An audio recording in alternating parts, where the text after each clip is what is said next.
All right, let's get started. I'm going to go ahead and start with the introductions. Ladies and gentlemen on the various streams, welcome to the Superfriendos Fleet Carrier Beta 2 Round 1 stream. This is happening on today, just looking real quick, 16th, Saturday the 16th of May. So if you hear this in the future, and for example, I don't know, on Tuesday, Frontier were to drop another round of changes, just know that we didn't have any information on that at this time, so that's what you're going to get. We're talking about this stuff. In attendance, we have Alec Turner was unable to make it today. He's very, very busy in the middle of a heated buckyball race challenge back and forth with Osric, so he will be missed today. We have from the Buur Pit, Commander Buur and Rheeney. Say hello. Hello. There we go. We've got Down to Earth Astronomy. I said it wrong. It's Dunkle Earth Astronomy channel. With us today, I think Dunkle Aura has given permission for Astro to join and speak for him. Yeah. Very generously, I've been allowed to join. I'll be the spokesperson for the channel today. I know how you feel. Everybody, both current and future people. Unfortunately, you're stuck with me, Kai, from Elite Week. I'll be moderating today. From Galnet News Digest, we have Commander Wotherspoon. Hello. Good afternoon. Hello. And we have Commander Plater, representing the deployed contingent. Hello, Commander Plater. Hello. All glory to Ployd. Everyone salute. Ployd. All right. Sorry. Okay, so this is, our second get together for this, and as we discussed in the previous get together, we were talking about sort of our thoughts and everything with fleet carriers to that point. Well, we are now in beta 2, and we have some more changes to talk about. So let's start off with our thoughts of fleet carriers sort of as they are right now. And we're going to start this off. I'm going to be going sort of round robin. We're going to mix it up to keep things lively. We're going to start this one off with Commander Plater. I really wasn't expecting to go first, I was waiting for me to know what everyone else is saying, and then with my slapdash approach, which I spoke about on Astro Stream, I'll just be like, just going to roll with it, see what happens. But yeah, so the current state of them, where we are, which is what we're talking about, right? Right. I was listening. It wasn't that I was reading my chat or anything like that, and I didn't switch off, I promise. Now, the state of them, where they are for me, is I'm just going to basically reference back to when they were first introduced in the beta. For me, a lot more usable, a lot more appealing, just from even just the raw costs being reduced. For me, that is a huge plus. I will say that I think it should have been around the amount it is now at the beginning anyway. Just for me, that would feel more achievable without having to feel like you're having to constantly play in order to worry about the upkeep. Changes being of the reduction, I'm going to say reduction rather than removal of the decommissioning fee, because there is still a little bit of a loss. I think that's definitely a plus and a move in the right direction. Of course, I would still rather that it was completely done away with and you got 100% back.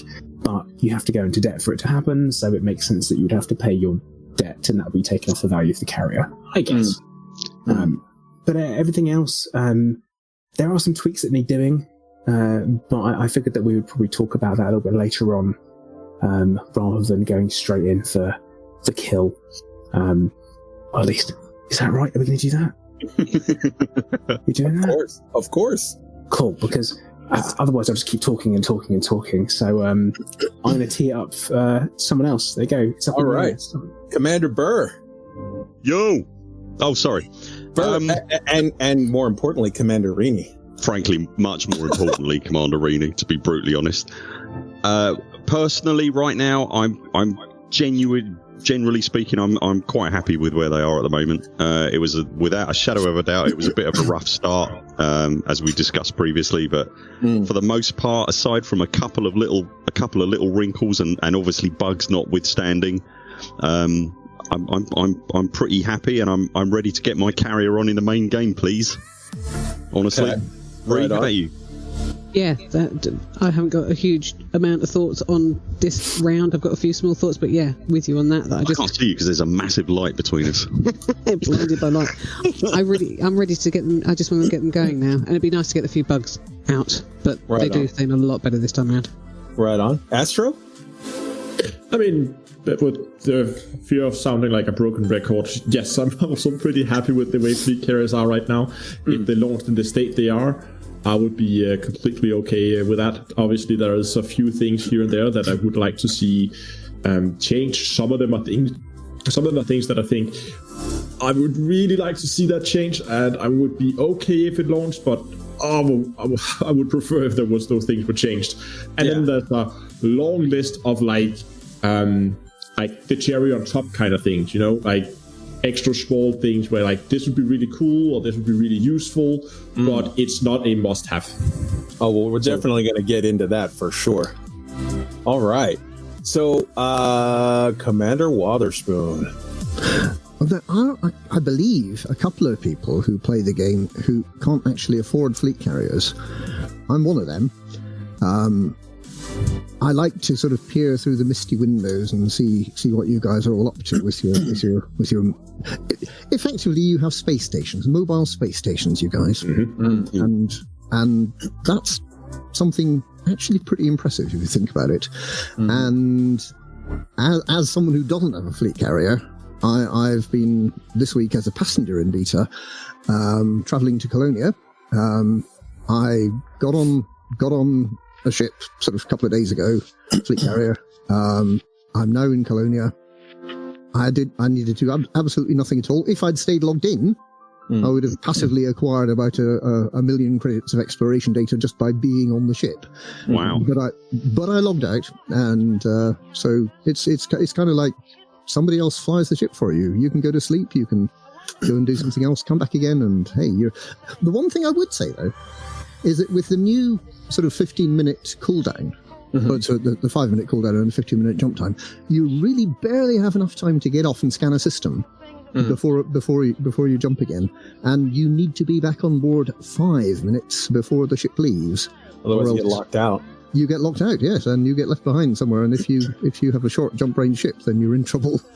Yeah, for sure, man. So, But were you on great. Cervidian's ship? A what, sorry? Were you on Cervidian's ship, the one with Ant, where they went out to Colonia, or were you on the other one? It was Skiffy's ship. okay. From Guard Frequency. Yes, So going yes. Antiques to Colonia. Right on. Awesome. Yeah. So for people who want to unlock an engineer by traveling 5,000 light years, there's no easier way of doing it. And for people who want to unlock the engineers in Colonia, there's no easier way of doing it. It's brilliant. For sure, man. For sure. All right. My thoughts. Okay. This topic was meant to be a light topic anyways. This is just sort of, it's kind of a no-brainer from where we're already at. My thoughts are fleet carriers are great. If they release today with no changes whatsoever, I would buy one. It's a no-brainer. They've already gotten so far, so close, so much of the way there. But since they're asking us for more feedback, how about we give it to them? And let's start with now topic 3, which is thoughts on changes announced on May 7th, the specific list of the changes there. Were there anything that were like sort of big surprises for you? Should we just quickly recap for people like exactly what the changes were? Sure. Why don't we actually start with you, and why don't you do the recap? Oh God, I don't have the list in front of me. I have it on the agenda right there, but I can pull it up and post it for you right here. That's a schoolboy error. I love your. But Astro explains it so well. So here, if you look, here's the link right now in the channel.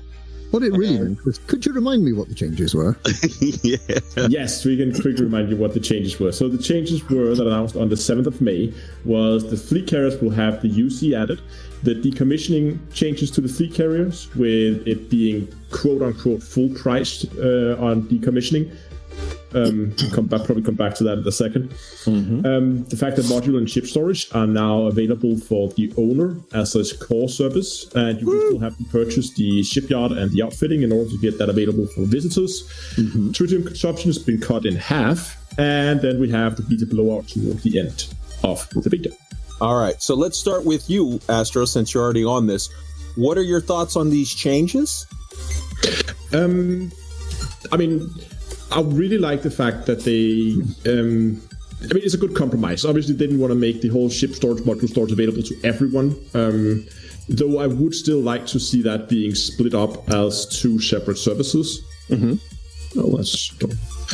So that I could potentially just buy ship storage and not the whole selling modules and ships. So I could buy those as 2 separate modules. But I think it's a decent compromise, allowing it to be available for the owner, because it seems like that is the use case that most people are going to be using it as a personal fleet carrier. So doing it like that is going to satisfy the vast majority for the people who do want to give it as an available thing for their friends or just random people. They can go and buy it. Decommissioning. I think there's a lot of politics in the whole decommissioning systems, and especially with the wording saying you get the full price back except. But again, the amount that you get deducted from the full price of the fleet carrier is it 5%? I think. No, I mean, so the one that I saw, the test of it was they decommissioned it, and it came out that it paid out 97.5%. Which is like, okay, that's not 100%, but it's clearly not bad. It's less than a ship 10%. You get the exactly. So I think that's fine where it is now. If you by 2.5% is completely fine. And I absolutely love the idea of the beta blowout towards the end. It's probably going to be mayhem, but I think it's a great idea to give people who may not have the money a chance to go and play with it. Yeah, man. And then also too, from that, or the beta blowout, it's like, this is going to give you a chance to play for it for yourself and tell us what you think. And it's like, I'm thinking to myself, no, not really. This is going to give Frontier a chance to see what happens when 10 million fleet carriers suddenly spawn. How fast does it crash their entire system? Yeah, I think that's great. It's a wonderful stress test, to be honest. Yeah. It's a nice gesture towards the community, and it gives them a chance to really stress test them what happens when you have suddenly hundreds and hundreds of carriers being spawned in a system. All right. Yeah. Awesome. Burrs, give us your thoughts. Right, so straight away, have you got anything you want to pitch in, Rheeney? I'm good. Straight away, mate, I'll tell you what, the thing that got me straight away was that the fleet carrier by default now can actually carry a fleet.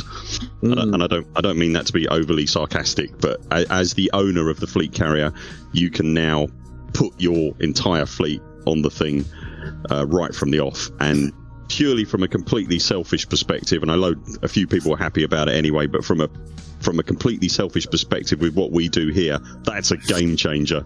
That is a complete game changer, because we can now, without having to do any upgrades on the default carrier, we spend an awful lot of time moving my fleet around so that we can have a different ship in a different place doing a different thing, and having to move the amount of ships around that we've got so that we can film them and make the the news look a bit more interesting. We could just pile them all on one carrier now and ship the carrier around. So there were tears of joy in this household when that was announced. Absolutely. I was quite surprised by the tritium usage cut. I thought getting a carrier to somewhere like, not a complaint by any stretch of the imagination, but I thought getting a carrier to somewhere like Colonia was going to be much more of a chore, much more of an achievement. But it does look like now that you can basically just fill the carrier up completely, and you've got enough to get to Colonia from the bubbles. That's right, isn't it? Yeah, it should be. Actually, with some left over. Yeah. Okay. When Cervidian did it, he had enough left over that he could continue on a good chunk of the way towards Beagle. Like, not all the way, but a good chunk. But you could probably reach Sag A, right? Oh, he definitely reached Sag A, yeah. Right. So yeah, I was really surprised by that. And I know we got to get to your thoughts because you very clearly had strong thoughts on the decommissioning. So let's hear your. Yeah. So now, I think, to all intents and purposes, the decommissioning issue, certainly for me, has basically gone away. I was really surprised by that, actually. The fact that they've sort of gone, okay, you'll get 100% back minus, what debt you owe. Or a small chunk of change, because when you're talking about something that costs $5 billion, the amount of money that you'll get back if you cancel it and get rid of the thing is pretty trivial, really. Or the amount of money that you'll lose, is pretty trivial. So I was really surprised by that as well. They've just kind of gone, okay, this is clearly causing a lot of ire. Let's just get rid of it. Basically. Right on. So yeah. And beat a blowout. I know you got to be excited for that. I can't wait. That's just nuts. I can't wait. That's gonna. I do not know. I suppose that's part of why they're doing it is because I haven't got a clue what's going to happen to the servers when they do that. I'll let you know a secret. I don't think they do either. No. Can I just ask Wothers a real quick question? Because you're saying that you can't currently afford one, Wothers. Does it bother you? Do you want one? No, definitely not. Cool. Awesome. It's really good that the things are going to exist in the galaxy. I belong to a squadron, the Hutton Truckers, and I fully expect to have a number of fleet carriers that we will be using for a number of interesting things. One of the interesting things will be our shuttle to Hutton Orbital. And I believe there's already someone set up at Hutton Orbital in the beta selling anacondas for 1 credit. Oh, fantastic. So there you go. Can't sell them for 1 credit. Oh, well, selling for... I'm sorry, I had to say. No, that's true. Yeah. Clearly, it's 100 credits. Get with it, Wotherspoon. that is the official price, yes. That's absolutely correct. Well, while we've got you dragged in here on this part, why don't we continue with your thoughts on point 3 as far as your thoughts on the changes? Yeah, okay. I think, am I right in saying that when you sell a ship, you get back pretty much the full cost of the ship minus a service fee, minus any debts you might owe, and also minus 10% of the cost of the modules?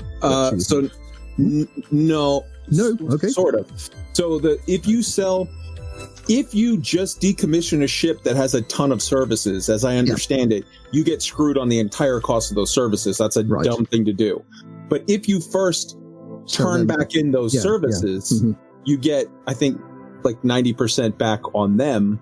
And then if you decommission the ship, you basically get like very close to everything back, like 98% back minus the debt. So then it can go higher. If you have a lot of debt built up, then it can go higher. But yeah, that's how that works. Yeah. Okay. So in fact, that's very similar to the way that you sell a ship. That if you sell them, if you sell modules, you only get 90% back. But if you sell the ship, you get 100% back off the hull, if you like. I think that's correct, isn't it? I know there was a point or is it the other way around? Yeah, it's the other way around. You get your module price back. You get the module price, but the ship you lose 10% driving it off the lot. I can remember Sandy San Marco trying to put in a 90% or a 10% tax on selling modules back, but there was so much of a fuss from players that was taken away again. It's interesting. It's interesting that you can now jump to Colonia on a single tank of fuel. And in a way, is that too easy? I don't know.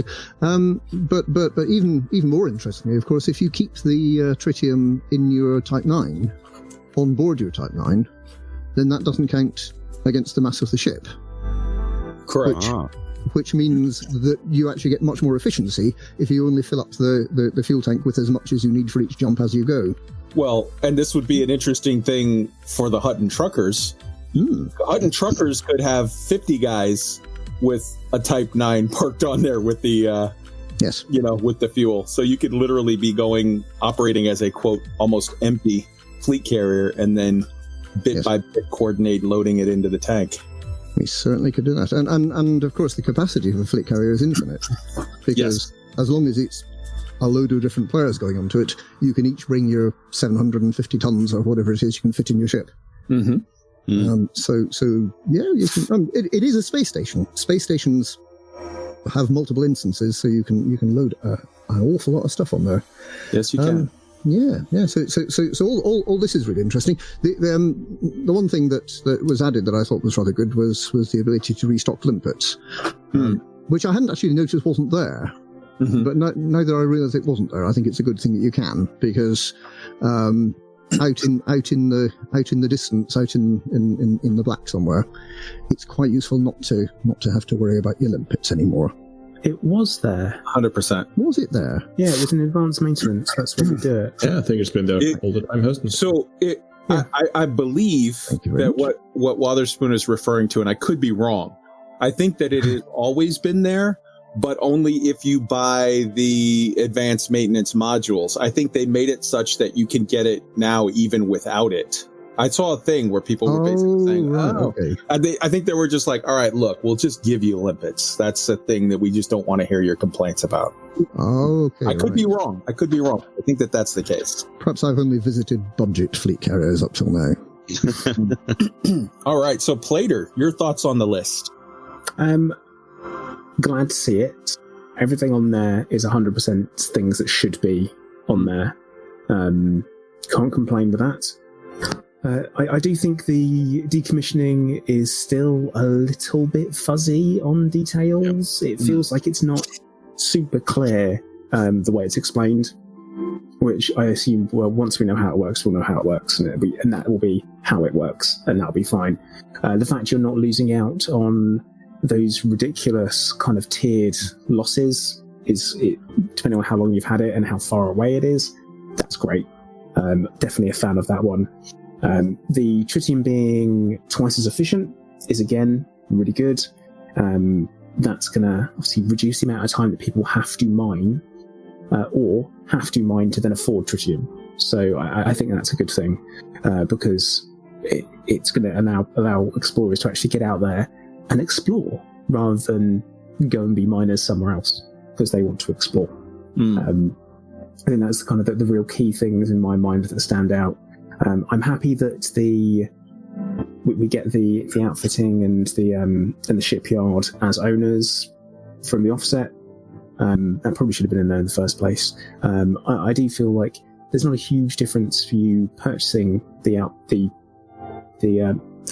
shipyard and then having to purchase packs to then sell to people, because technically most used car lots are just empty spaces with cars on and an office. So we've got the office with my car parked out back. Could I maybe... Anyway, that's just kind of a little thing that I would think would be... it's in there for consideration. The one thing that I do think has been, should really have been included that hasn't been, though, is the refuel rearm repair. They should very much be a standard. So I'm hoping people kind of give Frontier and Elbow this beta and say, hey, this would be cool, wouldn't it, if we did that? At least let me refuel my ship on my ship as standard. That would be good. But overall, I'd probably say that I'm happy with the way things are. Again, like I said before, it's all stuff that really should have been how the initial launch went. It's kind of a bit of a Frontier classic. They score an own goal and then kind of be like no, it's okay because we've actually switched sides now and that goal counts and we've scored 2 more. And it's like, oh guys, no, please. I want Frontier to just, I really want them to nail fleet carriers. So fair enough. It's yeah, I try not to be like, oh no, look what you've done. But like you kid on the playing field and go, yeah, you scored a goal though. Good on you. All right, so going over my thoughts on it. Fleet carriers have universal cartographics. Yay for the DSSA and the people out there that really wanted to have it out there to be sustained by the cartographics. Decommissioning is fixed. I agree so much with Astro said it exactly perfectly on his stream a week ago where he was like, there is some funky politics going on in how they explain this. And I think there's some funky politics going on in how they explained a couple of things. But the fact of the matter is in the first round of decommissioning, my exact thing that I said was, look, if you can't give us mothball if that's too much work. Just do the exact same decommissioning thing you already have, but take out all the pain, take out all the loss, and call it something different. Well, they did most of that, so okay, I'm good. Module and ship storage are now free for the owner. I think this is a very important nod to the people who are sort of feeling a difference between sort of the people that have a fleet carrier that it's like, it's just me and this is my thing, as opposed to group play. If you're in group play, having to pay that extra for the shipyard and the outfitting and other stuff is no sweat to you at all, because you've got a large group and everybody's chipping in and money is nothing. If you're a solo guy that's out there just sort of scrambling on your own and you're the only one that's going to be using it, this feels huge. This feels like a massive, massive bonus. And then just from the logical standpoint, as Buur so rightly said, having a fleet carrier that carries your fleet just feels better. I'm not being publicly associated with logic. Please don't do that again. On the tritium thing, everybody is saying, wow, they made tritium twice as good. I'm happy. And I feel the same, but I also feel like that's going to get changed next week to be 3x. I think they're not done tinkering, and I think they're going to find that sweet spot as 3x, and I have a little bet going with Dunkalora on it, so we'll see how that plays out. I was about to say, if you're not going to mention it yourself, I'm going to hold you up to it live on stream so that it's kind of set in stone now. So I have a bet with Dunkalora that I think it's going to be 3x. If it's not 3x or higher than 2x, well, we'll have to figure that out. But I think it's going to be 3x or more. He says it's going to stay at 2x. If it stays at 2x, then I have to buy him a Down to Earth Astronomy mug. And if it doesn't, then he's got to buy me one. And Beta Blowout, I'm super excited to see. I guarantee you that, well, I don't guarantee. I would be shocked. I would be shocked if the servers don't shit the bed. And when the servers, oh, I'm so sorry. No, I'm so sorry. It's okay. It's just funny. The image of it. Just imagine the carriers waking up in the morning and going, oh God. Yeah, I would be extremely shocked if the servers don't crash. When they do, just know this was part of it. This is kind of what they're testing. Don't freak out. It'll be back up in an hour or 2 or 3, and then it'll go back down and up and down. And this is a massive stress test, and I really, really, I completely support them in it. I actually hope the servers will crash at least once during the blowout, because that means now that at least Frontier then knows where is the limit, right? Yes. All right. I guess it will suck for the people who would want to go in and play that you get a server crash, but for the stability of the live server, I think that's going to be an important thing. It's an important thing, and of course they're thinking about the future and what happens when you get a lot more players in. How do we scale this? I mean, it should be very scalable because it's using AWS as an infrastructure, but sort of proving it, this is a great opportunity for them to do that without sort of upsetting people who are in the live servers. So the next question was, what's the biggest surprise here? I'm going to go first. For me, I called Universal Cartographics decommissioning getting fixed and the ship storage or shipyard being added. Like, I was like, for sure these all have to happen. So for me, it's easy. The shocker there is that they moved the tritium. What about you guys? Plater? Well, right. So I might have 100% zoned out. I am very sorry for that, because I am being so unprofessional today, and I'm so sorry to everyone else on this stream. It's 100% on me. So I think the one that surprised me the most was the fact that the owner could store the carriers, just because that I didn't see that solution coming. I mean, I had a lot of other solutions in my mind how you could solve that request, and I didn't see that solution coming. So for me, that was the biggest surprise. I think a lot of people expected that they were going to swap the shipyard for the commodities market, right? Yeah, or split it or something. Mm-hmm. Yeah. All right. So moving on to the Buurs. I think for me the fact that like as I said before, the fact that it's actually now a fleet carrier by default. Like Astro, I didn't see that coming. I didn't think they were going to do that. I don't think there was even a hint that sort of thing was. Not that Frontier gives a lot of hints away, let's be honest. But I don't think there was even a hint that was going to happen, was there? They did say on one of the live streams that, I mean, I've discussed with all of you Steven's Big Tell, and he did one of those in a live stream like 3 weeks ago or whatever. Don't tell Steven he does that, because then he won't. No. We're keeping it to ourselves, but all right. So, Plater, are you good for what's your biggest surprise of this round? Yeah, I am. I'm much more with it now. Sorry. No, I'm sorry. I'm not. I'm at the point where I can't really make any excuses for it. I'm just all over the place, to be honest, right now. So anyway, right. But with the round of changes, the most important thing I think, or the biggest surprise is how drastic like the reduction in costs were. Mm-hmm. I think that was quite surprising when you see 90% as a reduction. That's like, oh, that's a lot. Like, that's a big reduction. That really surprises you. And at the same time, Frontier are known for being quite resistant to change, and being and the reception of feedback being we hear what you're saying, we're going to pass it on. It is something that's being considered for the future. You get the kind of the very kind of typical lines. This is just we've heard you, we're fixing it, and that is like a yes, nice, brilliant, exactly what you want to hear. And it was really nice to see that happen. So weirdly, that was the big surprise, is that we kind of got the changes we wanted.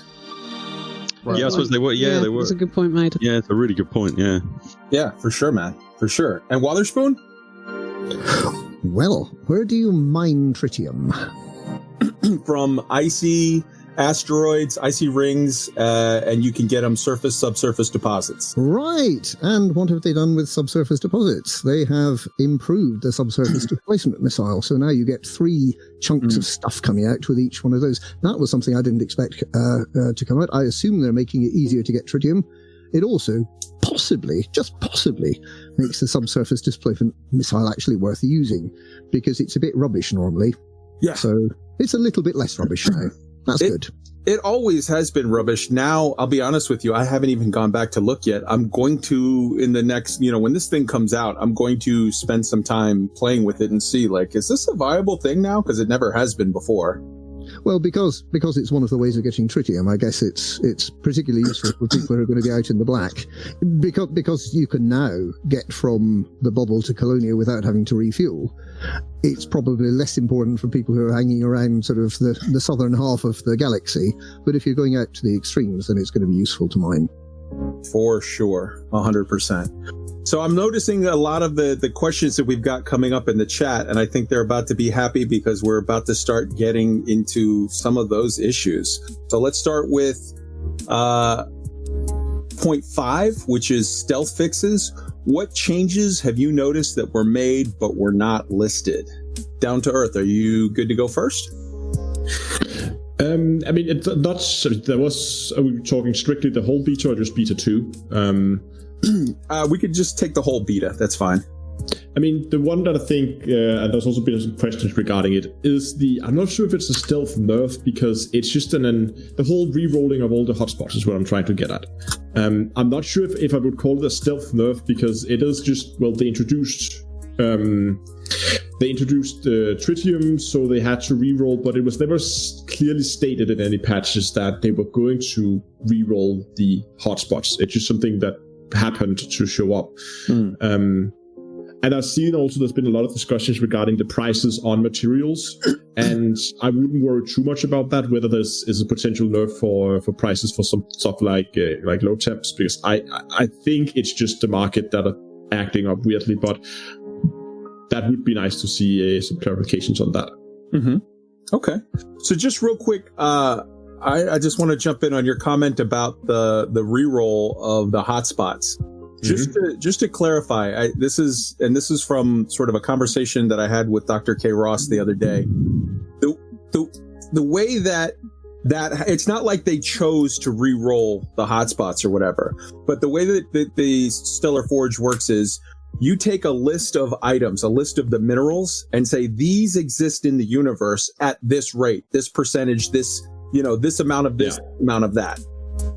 And then you just throw that into the database. You throw that into the Stellar Forge, and the Stellar Forge spits out based on a whole list of criterias and rules and like ages for the different stars and what kind of planets and what kind of minerals would kind of occur in systems with stars of that age, and then like the wear and tear, and like it's an incredibly complex system. But based on that, it spits out, okay, this planet is going to have this number of this, and it's going to have hotspots here, here, and here. It has all of these sort of things that it spits out. So just to be clear, if in the future, if at any point they add any new material, any new mineral, so in this case they added tritium, or remove or change the values of it. So from beta 1, if they had, say, tritium and said, okay, we want to have tritium at X in the universe, and then in beta 2 they said, we found like there's too much tritium or there's too little tritium and we need to make it 2X, that is going to sort of filter into the pattern and change everything. So go ahead. I think the easiest way to understand it is to say, okay, so if you have, let's say, 10 different materials and you wanted to have 10% of each in the galaxy, you would just say, okay, every single hotspot just rolls a random number between 1 and 100. If it's 1 to 10, then that hotspot is material 1. If it's 10 to 20, it's material 2. And if all those numbers have already been rolled for all the hotspots, and you then add a new material, then you shift the whole list, and that means some hotspot will suddenly jump from one material to the other. Yes. I think it's something like that must happen. That's why they're re-rolling. They're just changing the what different those random values are. I think it's something along those lines. And of course, those random numbers have, as you said, a lot of impacts on the star classes and yada yada yada. Apparently. Mm-hmm. Absolutely. All right. So Plater, same question to you. Your biggest like surprise stealth fixes or whatever. They've ruined what is known as the Tyranny Warp, which is a way of dropping out of supergrooves at my station, Plater's Tyranny, where you don't manually drop, you get pulled out. But what you do is, because it's so close to the rings, and you can do this at Houses Reach and Robigo as well, until the update comes, and you could just drop in, and what you do is you would shoot straight through the station in your ship. Like, you would literally fly straight through the slot, straight through, and end up in the back of it. And that's, we call it the Tyranny Warp, because you could then request docking whilst you're in the back, because technically you're not in the kind of exclusion zone, and then just pop through the back of the station wall and park up. And that was brilliant. It was like kind of quite an entertaining way, a cool little bug that no one wanted fixing. And that has now been removed. So what happens is when you try and do it, you end up behind the target station, facing the station. So you actually get flipped 180 and you get dropped behind it. Which is a real shame, because it was this cool little thing that we had at our station. It was like, look at this. Yeah. And unfortunately, that's being fixed. So it means they're doing a lot of fixing and improvements in the background with regards to some really basic gameplay, which is normally a really good thing.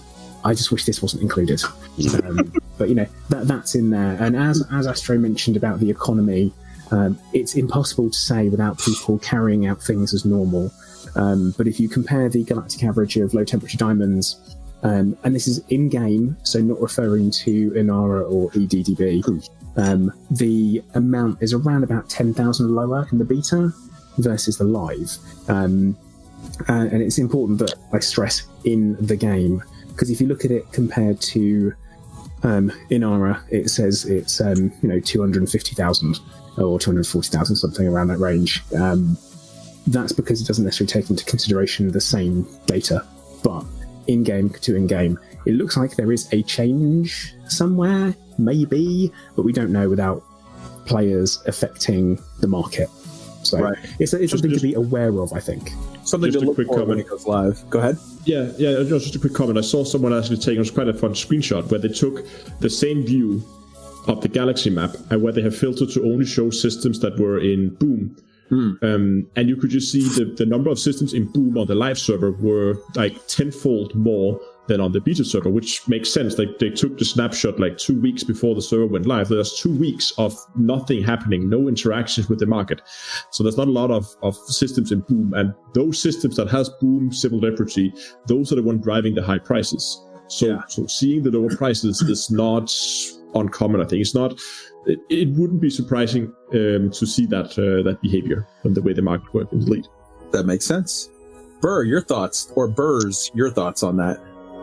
I think I didn't really notice any stealth fixes as such. The thing that threw us a bit of a kipper, really, if that expression translates, was that it made us giggle and cry a little bit, really, was that just that you can't, and this is just the beta, I don't expect this to make it into the live game at all, but just in the beta at the moment, you can't wing up with someone, and you can't get into multi-crew hilariously unless you're in the same instance already. It's got to be a bug, though. Definitely has to be a bug. It cannot be a feature. No, that's for sure. I'm not even sure if it's a bug per se, as it could be not a bug, but just sort of some weird interaction with beta. Betas are always weird. Yeah. But I didn't really notice. I mean, literally from the time the beta launched to about now, we've pretty much done nothing in the beta except try and film carriers, as is our one. Jumping out, chasing them around the galaxy. That's about chasing all we've the same done. carrier backwards and forwards, and we trying to catch it jumping in. So, Okay. All right. Fair enough. So I'm gonna do myself now here. The stealth fixes, things that I've seen that are like, all right, that was a surprise. I'm very glad that they added the ability to unsuspend services from anywhere in the galaxy. In Beta 1, you had to be in a carrier administration system. Now you can do it anywhere. So that's a huge plus for me. There was sort of a shadow nerf that we should discuss, and that I definitely want to get everybody's opinions on. It used to be that the jumps cost like around 100,000 for maintenance costs for each jump you do with your fleet carrier. In Beta 2, it's cost 750,000 to jump your fleet carrier, and your maintenance cost, that's a literally 7.5 times higher amount that they've charged. Frontier has, because they're still listing it as 100,000. Frontier was approached on it to say like, hey, what the hell? What's going on with this? And their response was, we're very sorry. That's a bug. It's meant to be at 100,000. It will go back to 100,000. No problem. Then they did a little mini patch or whatever to adjust it. And now it's at 150. Still not the 100 that they said it was going to be, but much closer. I hope you get around to taking that 50 off, or at least tell us it's going to be 150, so that what you say and what you do match each other. Similarly, the fact that they say you get 100% back on the decommission, but you get 97.5% back, assuming that there's no debt owed. I would just prefer it if they just tell us the truth. If it's going to be 97.5% back, I'm perfectly happy with that. But say that it's that. Don't say that it's 100 when it's not 100. So just make your words and your actions match each other. Super happy for the stealth fix that now. Remember from Beta 1, I brought up the point that you could filter for fleet carriers anywhere in the galaxy, but it only worked if you were docked on a fleet carrier. Now it works properly anywhere. So that's a huge plus. Hooray. And the one that has me excited, and the one that I think is going to give Burr a massive smile on his face. Brace yourself. There's an AXI base in the Pleiades that has suddenly been renamed in a I'm not going to say what. I'm just going to leave it for people to sort of go and find for themselves or whatever. Look into it. You'll find it. That was odd, wasn't it? It's been renamed in a rather cryptic and sort of like waiting for the shoe to drop fashion. I think the name of it I find interesting. So I think that this speaks for like, okay, what's going on here? That you're suddenly. Do you think that was a hint? Then you think they're trying to telegraph something? That's interesting. I hadn't considered that, to be honest.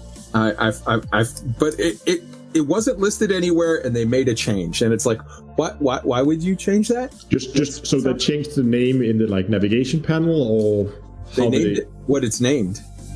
Okay, because there was the whole, I don't know if you guys recall, there was the Dav's Hope, which has existed since forever. There was a brief period where it was suddenly, it was still called Dav's Hope in the navigation panel, but if you actually landed on it, the sign above the entrance says Hobbs Hope. And then the sign was changed back to Dav's Hope. And I have no idea, I never saw any official statements about it. What? Yeah, everything else was the same. So I just wondered if they would decide it was changed or the name in the navigation panel. Both. Everything changed on it, which is interesting. So it's probably more intentional this time. All right, and Wotherspoon. Those are my sort of lists of changes that were stealth changes that I found interesting. Wotherspoon, how about yours? I find that question about the renamed station quite interesting, because one of the things that I'm fully expecting, I probably jumping ahead of myself a little bit here. One of the things I'm fully expecting is that given that the story of the galaxy kind of got put on hold when fleet carriers were delayed, I'm kind of expecting it's going to start up again. But let's see. Things that were a stealth fix that not even Frontier was aware of was CQC queuing from within the game. That's something that's been added into one. Which is kind of nice, because that's something that people have asked for a long time. It does mean that you can be sort of in combat in the real game, and then also queuing to go into CQC, which is kind of a bit weird. But, well, they've sort of fixed that. They have a fix in there where they're you get a countdown timer. Yeah. Yes. Yeah, absolutely. So that's kind of good. One of the things I'm sort of surprised about, I wasn't aware of this because I hadn't really paid a great deal of attention in Beta 1, but in Beta 2 I have discovered that you can't plot the next jump in a fleet carrier until the 5-minute cooldown is completed. So you kind of jump, you come out off hyperspace or whatever it is, which space, and then you've got 5 minutes where you've got to twiddle your thumbs.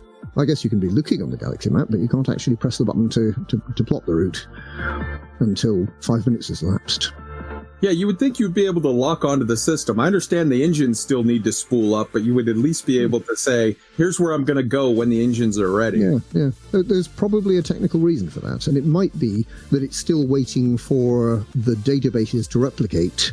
Because, I mean, clearly there is a back-end problem here that you're moving space stations on a pretty regular basis around the galaxy, and you've got to make sure that the PlayStation 4 and the Xbox and all the copies of the PC versions of the galaxy that are being used are all in line with each other. So there's going to be some sort of database replication going on. So it may be that there's sort of reasons that you can't do that, but it was something on the trip out to Colonia that my pilot was commenting on and saying, hey, this is a bit weird. It means I've got to hang around for 5 minutes after I come out of jump, so I can plot the next one.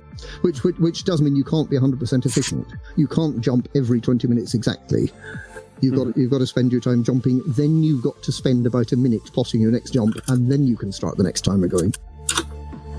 That's interesting, yeah. All right, so let's start the next round of questions, which is, I'm trying to keep this moving along so we get to the free talk period. What changes would you like to see still for the June launch? Let's start with the Burrs and then go to Plater. Okay, have you got anything, Rhee? I'm not. Rhee has very specific requirements for fleet carriers, and one of the requirements is that A, I own it, and B, I drive it. So she's, as far as fleet carriers are concerned, she's quite happy. I still want to be able to move. I've got to be honest, I don't think it's going to happen, but I still want to be able to move tritium from the cargo hold of the carrier to the fuel tank of the carrier when I'm not there. I can't currently get a willing member of staff on board my carrier to walk the 300 yards from the cargo bay to the fuel tank, because that's how long it is. I checked. I still can't get a guy to do that. But why is it general feeling that they're not going to do that? If there's enough noise in the community, which there seems to be, why are they not going to implement that? I don't know that it's a general feeling. It's certainly my gut feeling. I wonder if I guess they don't. I guess they don't want you moving your carrier around when you're not at it too much. If they don't change it, I don't know why. But has anybody got any opinions on why that might be? I just 100% disagree with you. I am absolutely feeling very, very, very high. Right? I think they'll change it next week. I think they'll change it. Okay. Yeah. Anybody else? Wouldn't complain. Anybody else on thinking that? Do you agree just with Burr's thought that they're not going to change it? Yeah, I do. I don't think they will, because I don't think it's a quick fix. So it won't be something that pops up in the next beta, because it would require a UI change. Now, the reason why Universal Class Graphics wasn't added immediately is because the UI had to be designed for it. The same with this. And also, are that many people asking for it as well? So Universal Class Graphics was this real kind of poster child for changes that should be made, or how fleet carriers would be useless. And they went, oh, you're right, we should 100% put it in, but what we need to do is it will come into the next beta a month away. And it's there's a lot of different UI in the fleet carriers, and they'll have to design the UI, and they've got to find a way to put that in. It wouldn't be a simple quick fix, and I think it would be the same with this as well. Yeah, I mean, this is a bit different even than Universal Cartographics, because all transactions at the moment are between a ship that you are in and something else, be it a space station or a fleet carrier or whatever. Very true, yeah. If we're talking about moving things from one place on a fleet carrier to another place on a fleet carrier, that requires an utterly different interface. And some different some mucking around with the database in the back end, I'd imagine. Unless they just rename in the database, they rename the tritium storage to be a ship. They give it that assignment. Well, that's a bit of a fudge, but yeah, I mean you could have a workaround where you just say that any tritium on board the ship is usable as fuel, I guess. If that works too, I'd be happy with that. Yeah, but there is some work to do. Yeah, so one thing that puzzles me a bit with it's the only thing that's not remotely manageable. Everything else, the carrier you can manage remotely, but that you can't. Yes. Yeah. And as Plater said, that having to move it from storage to the tank, it would require a new interface, and I see a much more simple solution. Give us a slider, exactly like the slider we have for allocating the money on the fleet carrier to upkeep. We just have a slider that goes back and forth, like how much money, how big a percentage we want to allocate for upkeep.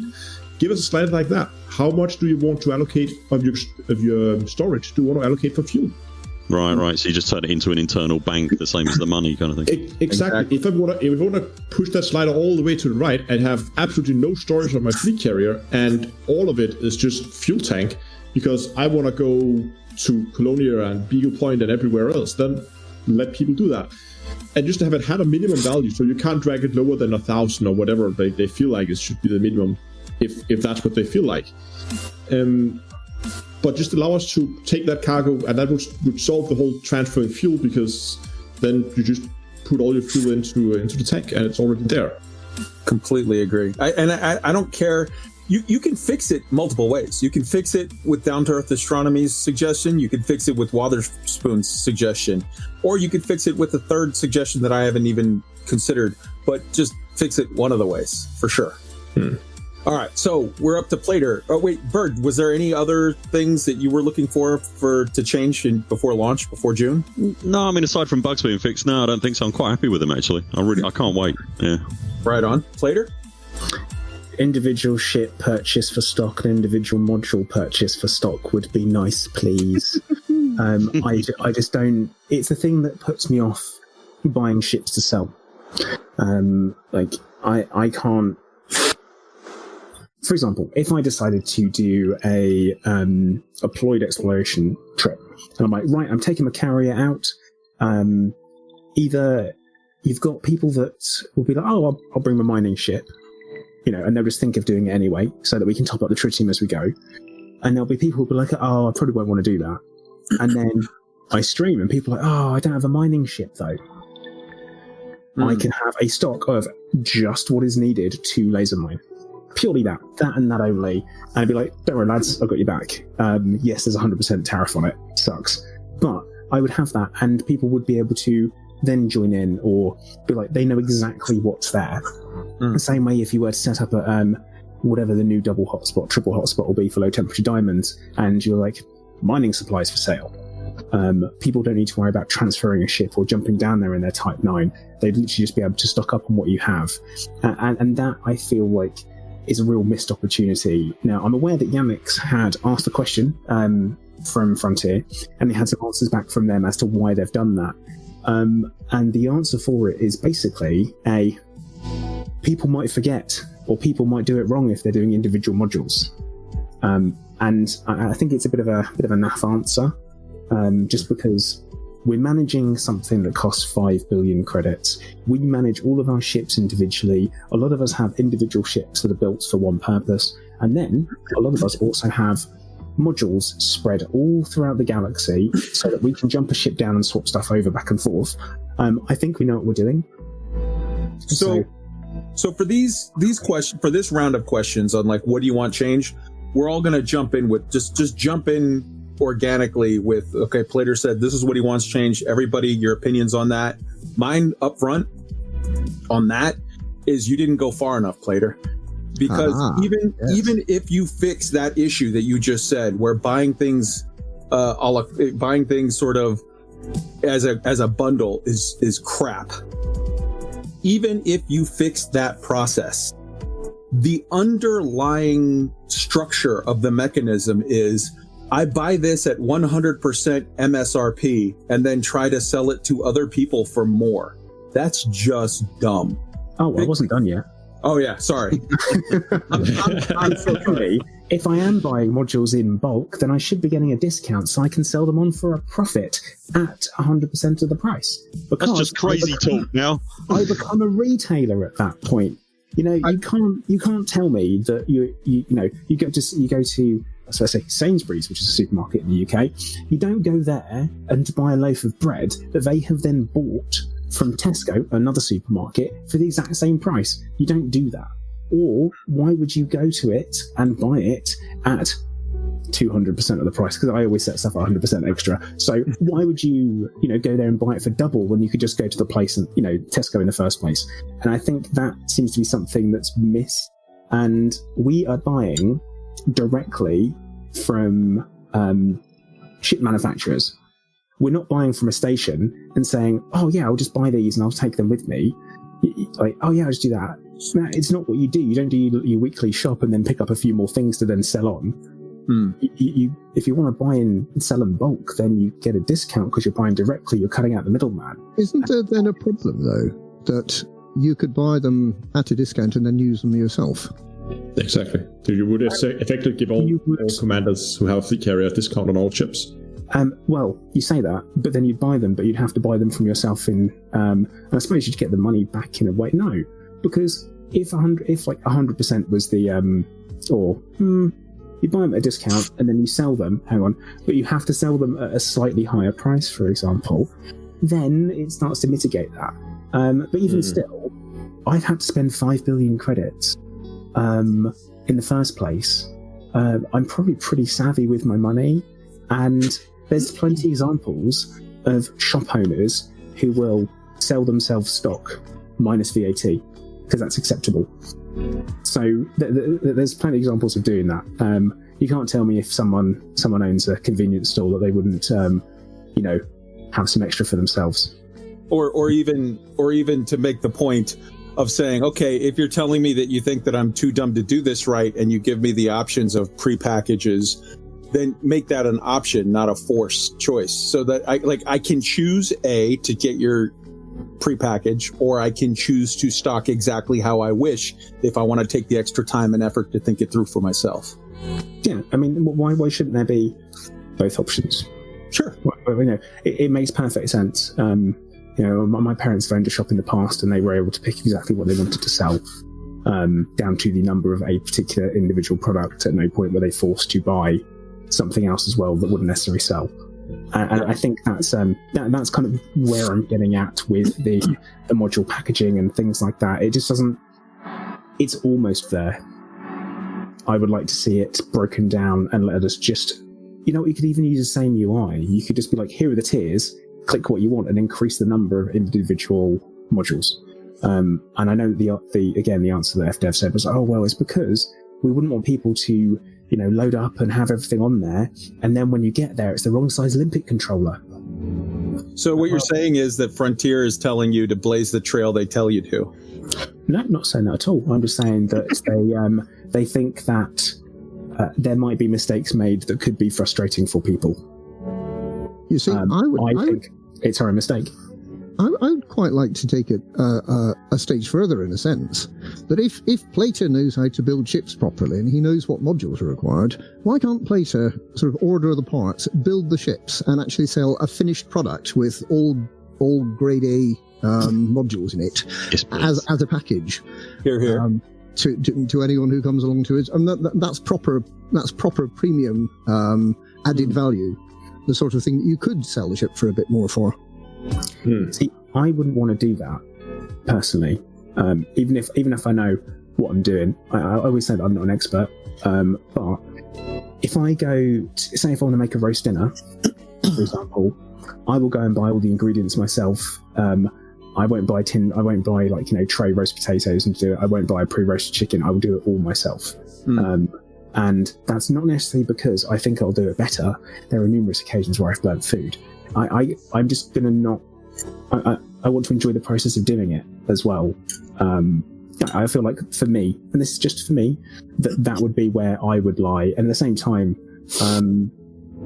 I don't think I'd want to serve anyone something that nope, that doesn't work. Sell anyone a pre-roast dinner if I was selling in a restaurant. That'd be great. There's also the other issue with that. That is the fact that they would obviously have to be pre-engineered chips, right? So you'd have to go and engineer them yourself.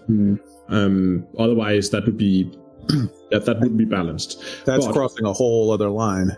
That's a whole other kind of worms. But the problem is, if let's say I wanted to go out and say, hey, I want to sell a CubeComper template, or I have this great mining ship, here's a template for it, but it's really designed to be engineered, there's a good chance that ship's not going to be able to take off the landing pad in its unengineered state. Because the power consumption is just too big because there's no engineering on the power plant. Well, so, thank God we have remote engineering available on the carriers. Correct, but it still wouldn't be a great experience for like a guy who says, "Okay, I'm not too familiar with building ships yet, so I'm just going to build a pre-built." And then you get a nice new pre-built ship, and it can't take off. The engine just doesn't have the power to turn on. That would suck. All right, or very much say, what if it's crap? As well, you've got that as an option. What if it isn't fit for what you want? Then you're going to have to make some changes to it anyway. Or you'd be like, oh yeah, I like that, but I don't want the hull reinforcements because I may do PVE, so I'd rather have the space, so it's lighter, or something like that. Then you'd have to be, okay, they're selling them back. They probably want to replace it with something and all that kind of stuff. But sort of in fairness, go ahead. All I was going to say was, is this perhaps why modules are being you're being forced to buy certain modules in packages? And I can't for one moment suggest that I've thought this through with any great depth at all. So brace yourself. Is this perhaps why certain modules are being sold? Modules are being sold in packs because there's a danger that you might have a set of modules on board a ship that you could put into a ship that would then basically make it unusable, and they feel like they need to give people, newer players in particular, the option to possibly change something out. Maybe. I told you I hadn't thought it through. I feel like that's on the fleet carrier owner. That's their job to ensure that if they want to sell modules, that the modules they need to sell are available on the fleet carrier. I honestly feel... Oh, go ahead. No, go ahead. I'm done. I honestly feel that the entire ship module selling process, from top to bottom, the way that the pricing on it works, the way that you have to buy them in packs, I think all of it's crap. And I think that the reason why it's crap is because we're seeing a half-finished product. I truly believe that the other half of that product will come in next era when we have player manufacturing, and you have now the ability to generate.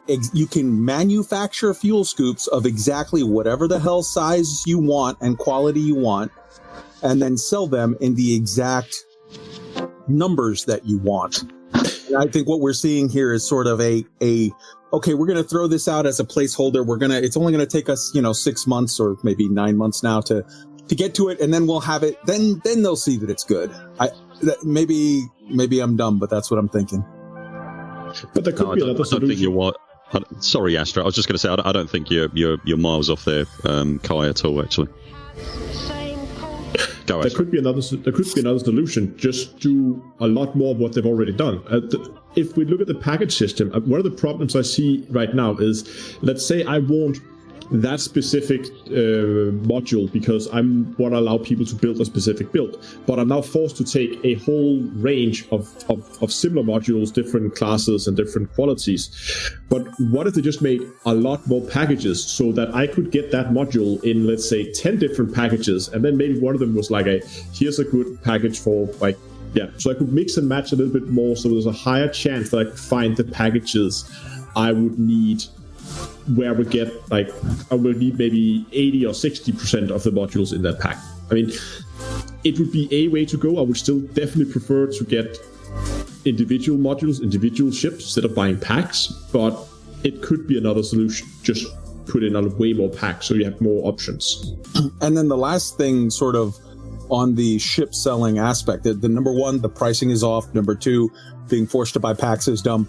Number three, the chance that you can actually, if you do set up an outpost somewhere out in the middle of nowhere where you can charge a massive special surcharge or whatever, and people will actually want to buy it because they need it way out there, you're still stuck in a spot where you sell 5 ships and okay, your stock's done, close up the shop, you're done forever. Like, there needs to be maybe some way, some mechanism for, even if it takes a week, whatever, some mechanism for reloads on your so sales. The dealer sends a Type 9 out or something with new modules on. Wouldn't that be awesome if that was done by a player? If a player could take that mission to load up a Type 9 and fly 30,000 light years for a massive payout? Fantastic, wouldn't it? Oh. Yeah, at the moment, if you sell a ship out of fleet carrier, it just vanishes, doesn't it? It doesn't go back into stock. No, it disappears. No. So 100%. There is definitely some scope there to make things more interesting. Wotherspoon, you're up. What are your changes that you want before June? Some changes that you would like for fleet carriers? Things that clearly the Hutton truckers would love to be able to sell rare goods into a carrier, because we have silly things we like doing with that.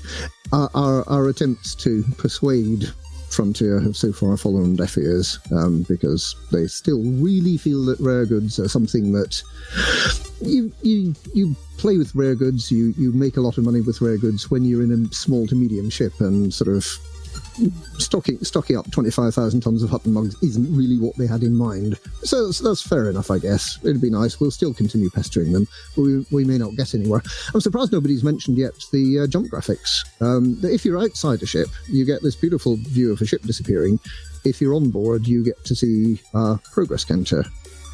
Can I just jump in on that?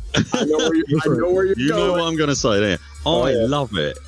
And I'm probably in the minority, but I love that I get that people want to stand on the bridge and watch, and I think that should be an option. I think you should be able to watch from the outside, but personally, the in-ship experience with all the klaxons going and the lights dimming and your cockpit even moves so you can kind of feel the acceleration when it moves and everything, I think that's absolutely fantastic. I love it. I must say I actually did quite enjoy that experience. I'm just wondering, actually, if the reason they haven't included an experience of seeing firsthand going, like the pilot seat of the fleet carrier or the observation deck, is because that's something else that might tie into the next release of Elite, and that there may be opportunities in the next release to perhaps see some of those things, like get out of your ship and look through the windows and see what's happening in the fleet carrier. Don't Wotherspoon, because I might cry. Go on. I completely agree with you. It's sort of the same thing, honestly, as my thoughts on Plater's thoughts on the ship selling. We're seeing half the product here. I think the other half is going to come in with Next Era. If Elite Feet is a thing with Next Era, I think you're going to have 3 or 4 key set pieces on a carrier, and one of them is going to be a bridge that is going to give you a spectacular view of the whole jump situation.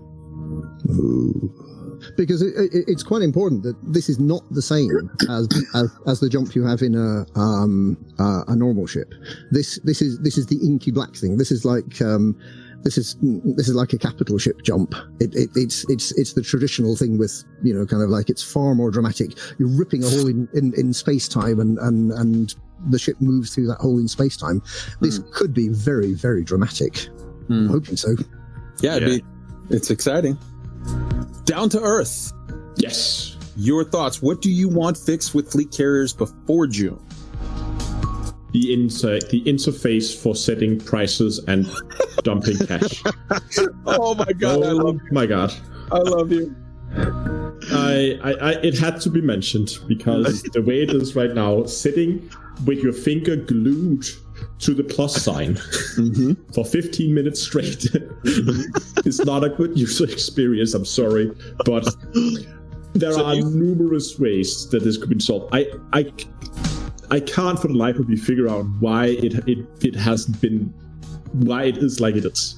The only way I can see why they would do it this way is because they don't want to break the game interface, break the quotation marks immersion by having a keyboard pop up for console players.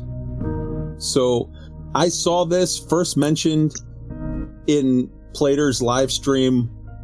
Oh Jesus, so far back, like day one, beta one, and then Plater said it so perfectly in the last round of our discussion on this, and then he said it again on his streams for beta 2. It's like, hey mate, give us a number pad. It's not that hard. And also, it doesn't break immersion if you're on console, because how do you think console players type in names of systems on the Galaxy map? Yeah, sure. That's what I was thinking. Yeah, surely. It's a non-issue, not reason. It's just you already have the mechanic built in. But we don't know if that's the reason. I'm right now. We're just assuming that is the reason. I can't. I've heard it somewhere. Okay. It might be that is the case, but if they don't want to do that, then design some interface, a pop-up numpad on the screen somewhere that looks like it's part of the actual interface. That could work. Anything that doesn't have people sitting waiting minutes to dial in a price.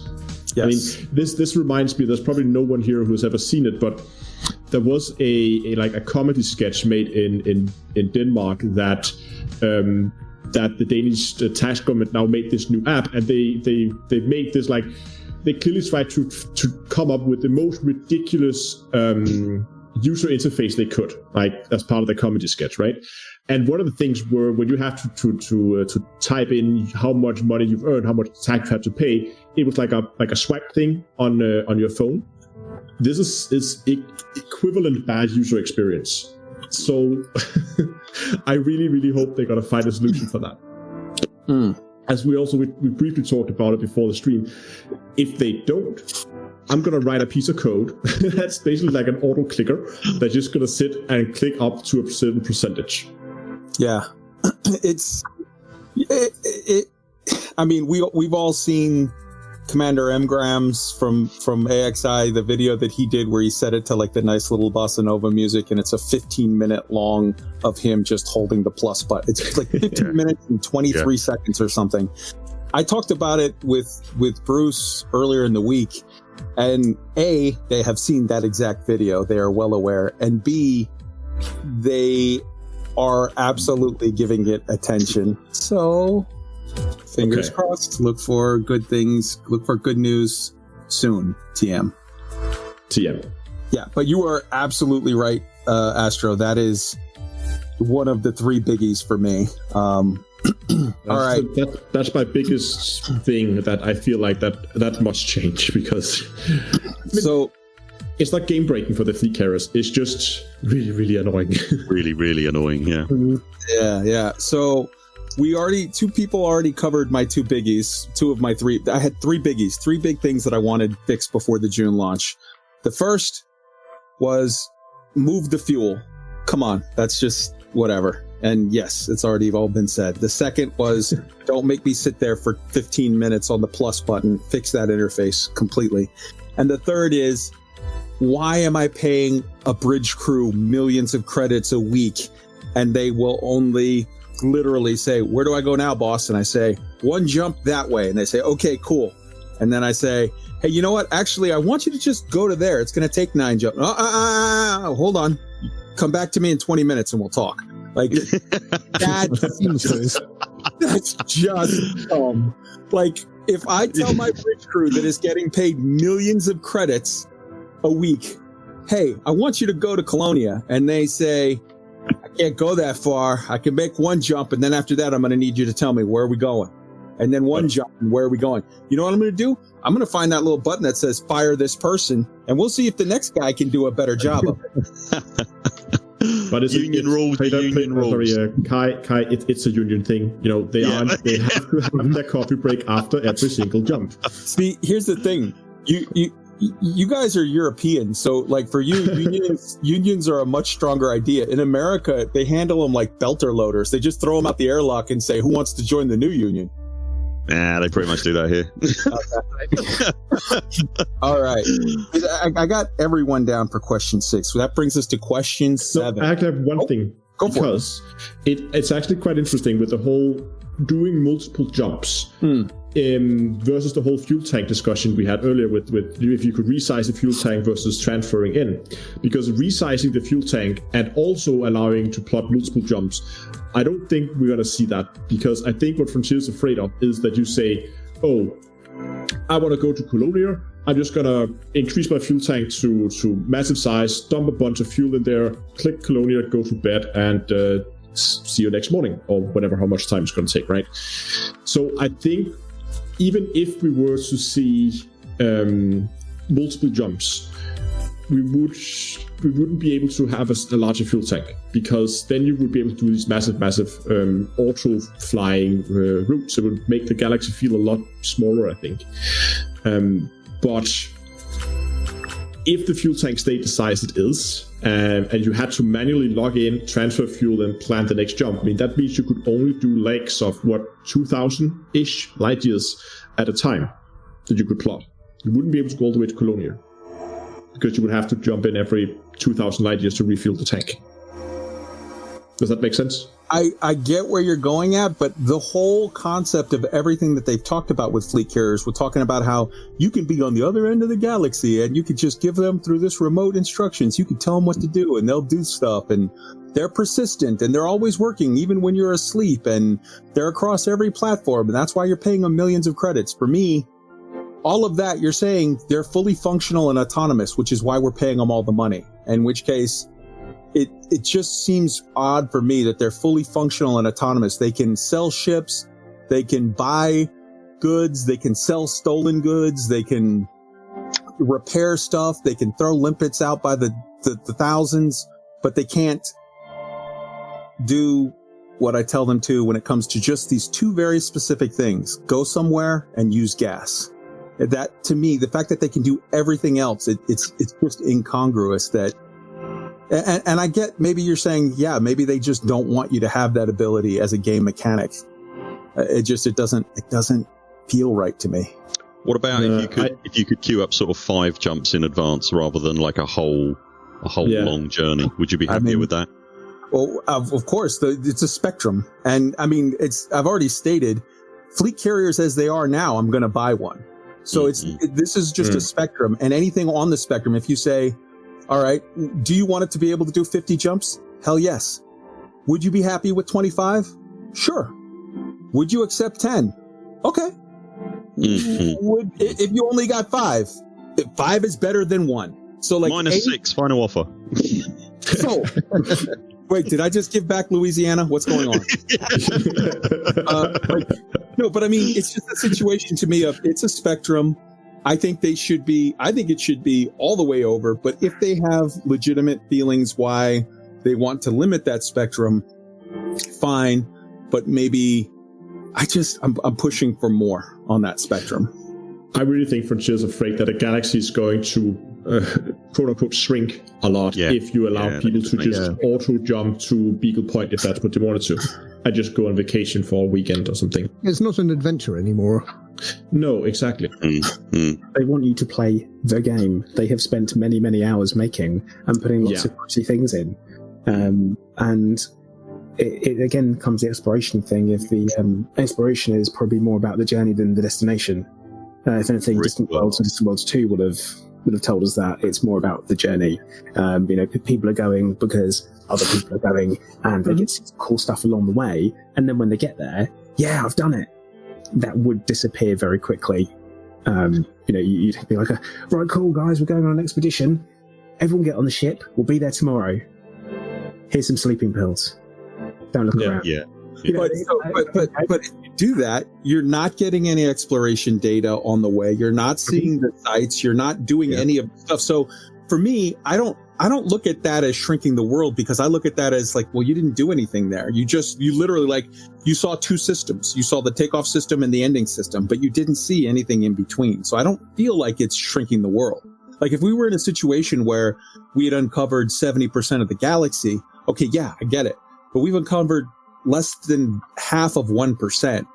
I just don't, it doesn't feel to me like the idea, and I've heard that before discussed from people, that the idea that traveling in a fleet carrier is making the galaxy shorter. It doesn't feel to me that it is, because you haven't done anything on that trip. It just gets you a different place to start your journey. Anything that's meaningful in this game to me happens in the cockpit of my ship, not in the fleet carrier. But maybe I just have a warped or like a different viewpoint on that than most. I can see both sides, to be honest. I totally get what you're saying. I can see both sides. Yeah, but it is letting the genie out of the bottle. If you let people fly across the galaxy while they're logged out, then that'll be the end of it. I mean, I definitely see, no questions, it is a cheat or a workaround for the whole, you have to go 5,000 light years before Palin will talk to you. That I get, I cop to that 100%. But look, that's still a doable thing with fleet carriers regardless. But I just don't feel like if I go to, I flew to Beagle Point. I flew to Sag-A, and then from Sag-A to Beagle Point and out to Salamis Reach and did all that stuff. And like, if I were to do it in a fleet carrier, like I said, I wouldn't have all that cartographic data. I wouldn't have all that whatever. I would just have the cartographic data for, say, DSO. And then again, for maybe if I got out and refueled and stuff at Colonia, and then got out and did, Salamis Reach. So Beagle Point system. That's so, okay. Congratulations. You've now experienced 3 systems. It's not like I experienced hundreds of systems between A and B. I mean, what I think will happen is if I, for instance, say, oh, I really want to go and visit that nebula, or that I want to visit Sag-A, and I now feel I have to go and visit Sag-A, or I want to go and visit Sag-A, but I'm going to get that whole exploration along the way. I'm going to explore some systems because I have to fly there anyway. However, if there was a shuttle service with a fleet carrier just leaving once a week for Sagittarius A, so I could go and I could see it, and I could be back in a few days. It's kind of like the same. I mean, if I had to go to the US, I would take a plane. I would fall asleep on the plane. I would wake up, ta-da, I'm now in the US. I wouldn't take a boat. Right. Or swim. Because it would take too long. Because there is a faster, more convenient way to get to where I want to go. And if I had decided to take a boat or travel with train or something, I might have experienced a lot of things along the way that I wouldn't if I had taken the plane.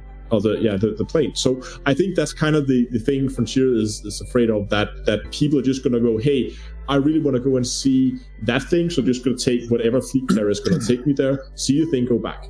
And people are not going to experience the whole exploration journey as much anymore. But I can definitely see your point that there will still be backpackers. That's my point. You still have backpackers who travel by train and go and explore the world, but most people are still going to take the plane if they want to travel somewhere. I totally see your point as well. To me, that's so foreign. I would never want to do that way. If someone said, hey, you want to fly out to Beagle Point, or do you want to take this fleet carrier? I would never pick option B, but I guess maybe some would. All right, fair enough. So just real quick before I close this one out and we move on to 7, because 7's a biggie. Does anybody have anything else that they're like, hey, I want to see this before June? Did we cover everything? I think so. I think we're done, yeah. All right, so we're going to start with the burrs. 7 is going to be a 2-parter. It's a biggie. Number 1, what would you like to see added post-launch, so after June, to continue the expanding uses and abilities of this asset? And number 2, what do you foresee FDev to put into the lore narrative of the game going forward that will be useful? You're lining me up. Did I? I don't. What? Whatever do you mean? Your turn. Kai knows I have very specific thoughts on this. Right. At the very least, post carrier launch, I very, very, very much, and I say this as someone who doesn't particularly go fighting Thargoids, but I want to see the Thargoids continue their whatever it is they're doing.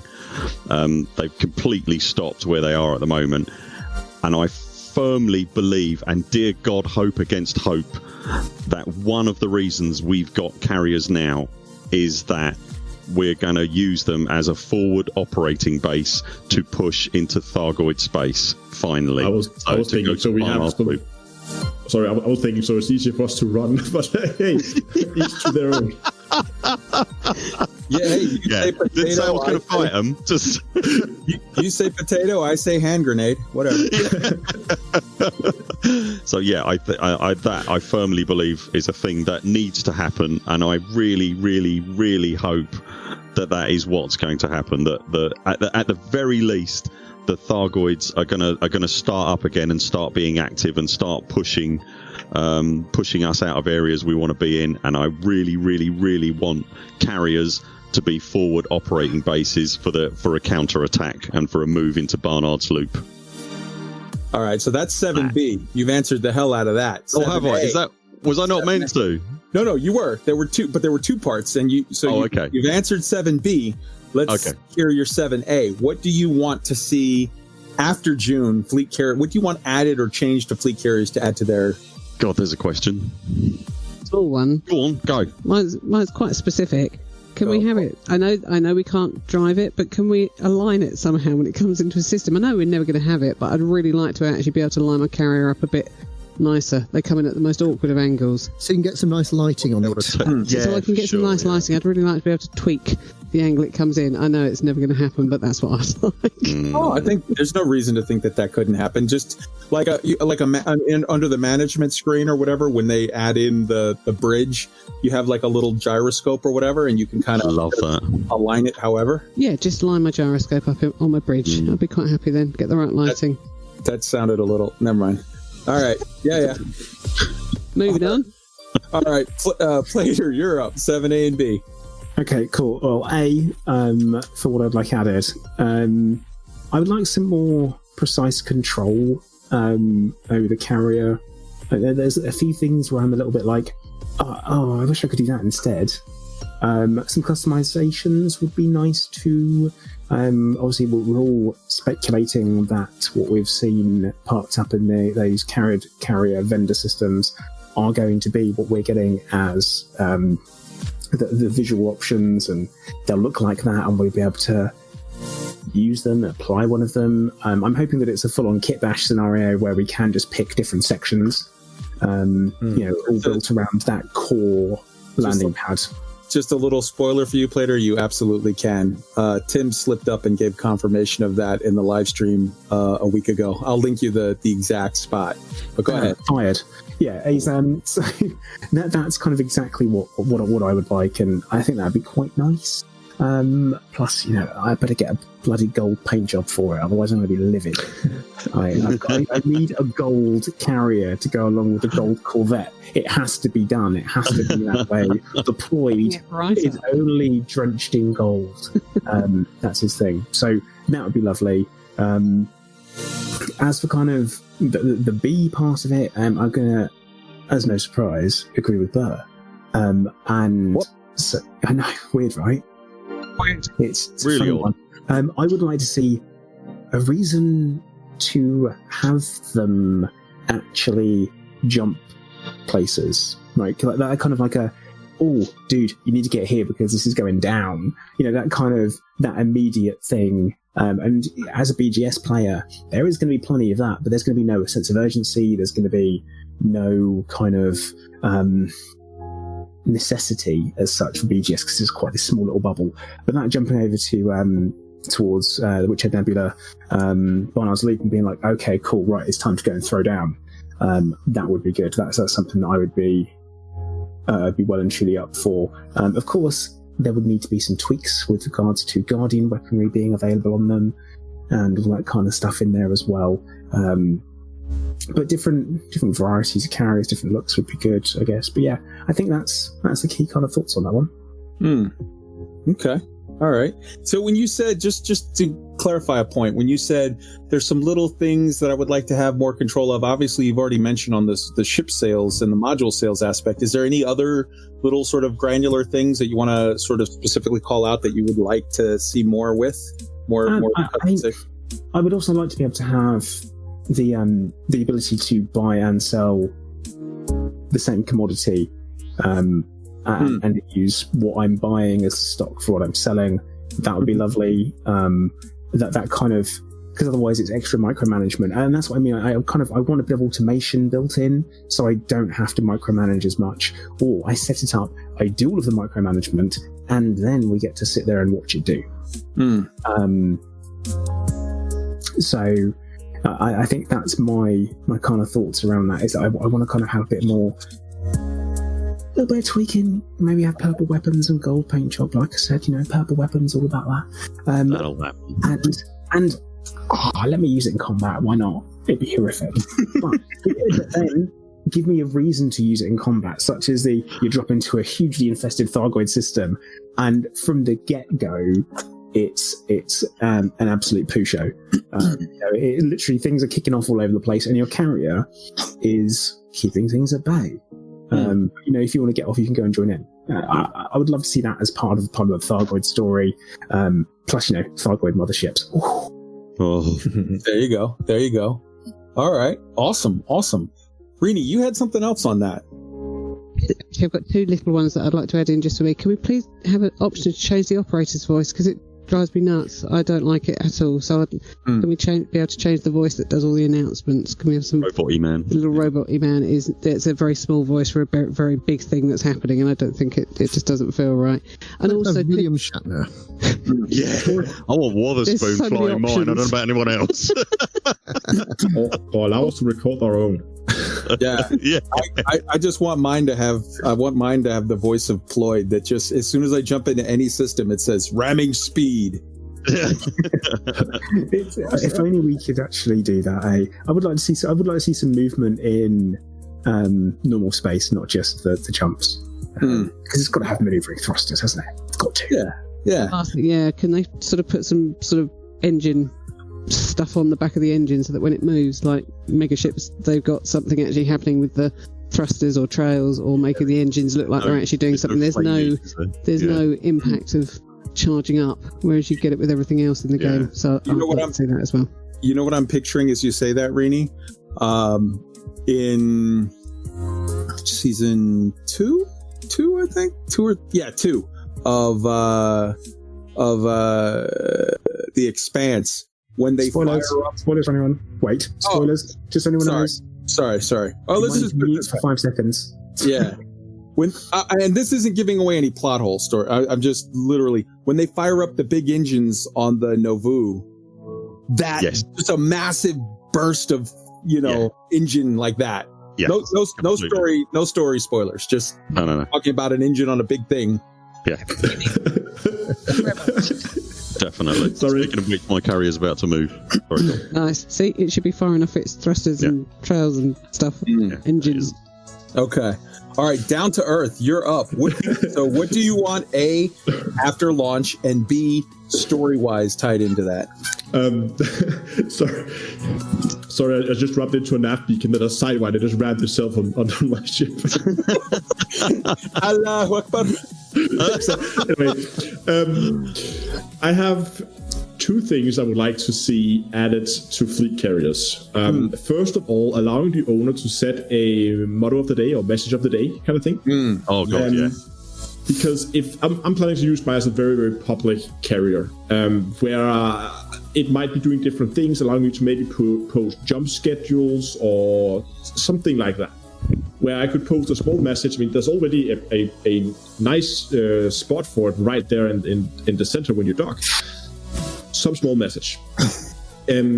I know user-generated input into the game that did process some issues, but they kind of already allow it in squadrons. So, yeah, I don't know. I would really like to see something like that. In the more long term of the bigger things, mini carriers, a smaller carrier you can buy for less, that would then have significantly less cargo space, so you would be more restricted in what modules you can fit. I mean, the carriers we have now, you can fit every single service with plenty of room to spare. But have one where the internal storage space in it was so confined that you couldn't fit everything. You would have to choose, and it would then be significantly cheaper and less jump range, whatever, right? Something along those lines. I think would be like an entry-level carrier would be nice, I think. Yeah, So maybe something. Oh, go ahead. Well, so if the carrier that we have at the moment is kind of like the Anaconda of carriers, we could have a kind of Crate Phantom carrier type. Yeah, exactly. What if you had a little carrier for like 2 billion credits that could just do, like, you know, instead of having 25,000 tons, you had, you know, 10,000 tons and had just like three. You could have 3 services or whatever. That'd be neat. Alternatively, just different types of the same size that we already have. So I could get one with more jump range and bigger fuel tank, but it had less storage for other things, or maybe some services were outright just not available on that carrier. So you bought this variant of the carrier. Well, the redemption office is just not available on that service for whatever reason they can come up with. All right. Lore-wise, I hope that we're going to be able to see... Sorry for the background noise there. I hope we're going to be able to see more lore-related or more events happening further from the bubble now. So there could be like, in a few days, as Buur also said, a few days, something's going to go down that area. Everybody aboard the carrier, because now we're going to get you flying out there so you can take part in this event. Because it will also force people to think about what to bring before they go to the event. It's not just going to be, now we know exactly how to min-max the way out of this, because we already know after the event is launched, right? Okay. I dig it. I just jumped in on my carrier and it disappeared in front of me. Sorry. It was like, I'm out. That's 5 billion down the drain. You didn't know it. You didn't know it, but Plater's actually had a crew infiltrate your carrier, and they have now commandeered it for the glory of Ployd. That does not surprise me in the slightest. Okay, it's 300 yards to my right for some reason. It literally popped. God damn it, Plater, leave it alone. All right, Wotherspoon. So your thoughts on what you want added to fleet carriers after launch, and what you would like to see story-wise, lore-wise. How would you like to see FDev give us some curveballs to use them? Well, I definitely want to see some people with furry dice, spoilers, reverse spikes, some really tacky paint jobs, all that sort of stuff on their carriers, so you can tell them apart and you can have a good laugh at them. I don't know. The original version of fleet carriers had support ships. I don't think that's ever likely to come back again. It seems a terrible shame that that's been... You know, they were clearly developed, and and they don't seem ever likely to come back again. But sort of let's set our sort of goals high. Let's say I'd like to see my fleet carriers being able to land on Earth-like planets, and I'd probably like to see the Panther Clipper. Okay. Oh, Well, because Panther Clipper. That's something we've been waiting for 5 years now. It's got to make it eventually. I think a Panther Clipper may actually sort of fall into the category of that Down to Earth was talking about, which is sort of a mini carrier. I think a Panther Clipper could conceivably be one variation of what a mini carrier would possibly look like. But then you do need to. I mean, it's a bit like the difference between a planet and a star. There's a point at which it stops being a ship that you can fly around, and it starts to being a space station. And I would like something more you can fly around with. I mean, it's a long time since we actually had a new ship in the game. Yeah, in fact, it's more than a year. It was like 17 months ago. When they put in the Mamba and the Crate Phantom together. That's right. Yeah. Yeah, man. All right. So, and lore-wise, that side of it? Yes. Golly, yes, lore. It'd be quite nice if there was some lore. There isn't any at all. No chill.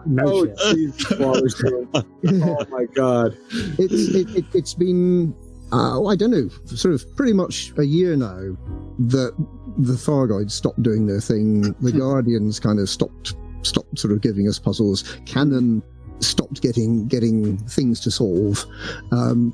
We were given interstellar initiatives. That was kind of good, and the interstellar initiatives were rich storytelling. There were kind of 4 of them, and they had things to do. They had some background. They were definitely a kind of something that brought the galaxy to life, and that let us kind of believe that it was a living galaxy. And then that all stopped at the end of last year. And this year there's been absolutely nothing at all. I hope very much that the reason that everything stopped is because the plot of what is going to happen in the galaxy is intimately tied to fleet carriers, and because fleet carriers were delayed for 18 months, we're now sort of in that fallow period where we're waiting for fleet carriers to arrive, not for the new era to arrive. I would be absolutely amazed if come June, when this stuff all goes live, that there isn't something new for us to explore in the galaxy, something new. Got to be, isn't there? It'd be great. And fair enough, Thargoids. That's great. Guardians at the moment are really just a source for weaponry. There's some more story behind them, I'm sure. But then also the Empire, the Alliance, the Federation. That's superpowers. They were at each other's throats, and then they all sort of stopped because of the Thargoid threat. And then the Thargoids went away, and the Empire, the Alliance, and the Federation continued to sort of keep their arms folded and, well, really don't care. It'd be nice to see some of that coming back to life again as well. And I do firmly believe that there is a story planned, that there was at least a 10-year story planned in the galaxy, and that it's simply been put on hold because it kind of took a bit longer to develop some of the assets than they were hoping. So fingers crossed. So do you think basically the story outran the new patches? Yeah, absolutely. Because that makes sense. Yeah. Because the Thargoids sort of started attacking in the Pleiades, and then they got into the bubble, and they pretty much got up to Sol, and they were all kind of around Sol, and then they thought, well, hey, let's go back to the Witchhead Nebula. Yeah, this is so fun. Because the next bit of the story isn't ready for us yet. Yeah. We're supposed to set fire to this little blue rock, but not yet. We gotta wait. Okay, let's back up. It's like any open world game where some big major plot line quest is about to happen, and then the main the player decides to go side quest for like 2 days. And then all the NPCs are just standing around like, come on, guys.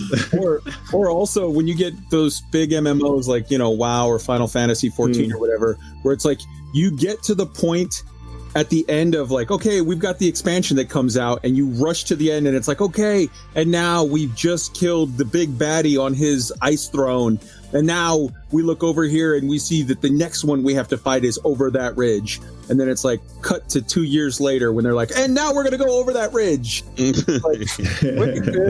You knew you had to. Why did you? Because they're like, we have a lot of programmers that have to make these zones. Just give us a break. Yeah, fair enough. Absolutely. So that is exactly why I want to have Wotherspoon's babies. I knew I had a bet with myself. I had a bet with myself that his answer was going to be lore and narrative. Is that still a thing? So yeah, okay. So I'm batting cleanup on this one here. So I'm going to do it backwards because I wrote the questions in a dumb way. Everyone's done it backwards because it makes more sense. What do I foresee FDev putting into the game? 100%. I foresee them unlocking some areas in the Coal 70 sector. I think we're going to get sometime between June and, well, now I guess March, but probably around December anyways. I think they might just kind of do it on a similar schedule. We're going to see a ramp up of a story. We're going to see Thargoids hit hard, maybe some kind of a set piece of Burn the Bubble where they come and attack Earth, but without really doing any damage to the mechanisms of how the bubble works, or limited. And then there's going to be a counter narrative where some we push them off and then we follow them back, and now we unlock 5 or 6 or 10 or 12 systems in the Coal 70 sector that are way deep in, that you need your carrier to go in there and take the fight to them, and it's going to be a whole other thing, some whole new modes, some whole new interesting whatever. What else would I like to see FDev bring in lore-wise, narrative-wise? I don't think that this is going to be, this isn't a direct thing like tied. Go ahead. Oh, you're just chopping up. Is that just on my end? No, I think it's fixed now. Say something, Kai. Okay, go again. Can you hear me okay? Yeah, all good, mate. Yep. Oh, sorry. All right, so as far as the other thing of what would I like to see, this isn't directly tied into between now and next era. I think that stuff with the Thargoids I just said was tied into next era. But here's what I would really, really love to see long term at some point, a year from now, 6 years from now, whatever. I would love to see us encounter an alien race that we don't just shoot at. I would love to see us encounter an alien race of refugees that are running away from the Thargoids, and that we have meaningful interactions where we're helping them. We're loading up our fleet carriers with supplies, and we're bringing it out to them, to their homeworld, to help them rebuild or to help them. There is a theory that the Thargoids that we've encountered are the ones who are running away. Yeah, the second variant. Yeah, I've heard that. Yeah. There's a name for it. It's not the Origins and the Claxians. There you go. Ones. Yeah. No, I some of you guys have been with the game for forever.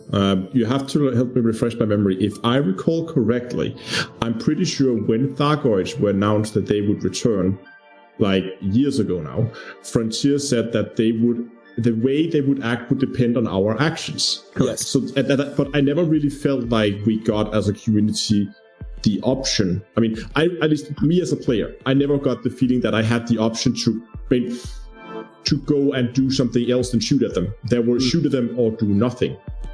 Yeah. As far as that was at least the experience I got. I never really felt like I had a choice between active versus passive or like, yeah. But I agree with you there, Kai. Like having a more like we get in the what they call not community goals, the other ones. Interstellar initiatives with the gold content. Yes, where you as a community make a choice between option A and option B based on whether you go to location 1 or 2. Yeah. And I mean, it could literally be, do you want to help them settle in a Federation preserve that has, one set of ideas on how they're going to do it, or an Empire one, or like, there's so many things you could do. There's so many things. I would just love to see meaningful interactions with aliens that did not involve DACA. or at least have the possibility to not involve Daka. Like, it could involve Daka, but possibly. But the way that you do that, because the other thing is, whenever you say that, people immediately go, well, good luck, because the first one that's going to find him is going to be Harry Potter, and then when he shoots him, now they are at war with us. And it's like, no.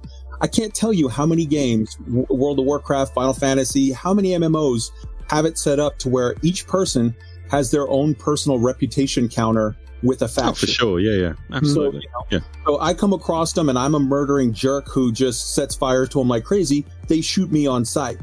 But Plater comes across them and he helps them out with food and water and whatever, and they're like, all hail deployed, we're now part of your auxiliary army. Fairly certain that'd be the other way around, actually, I'll be honest.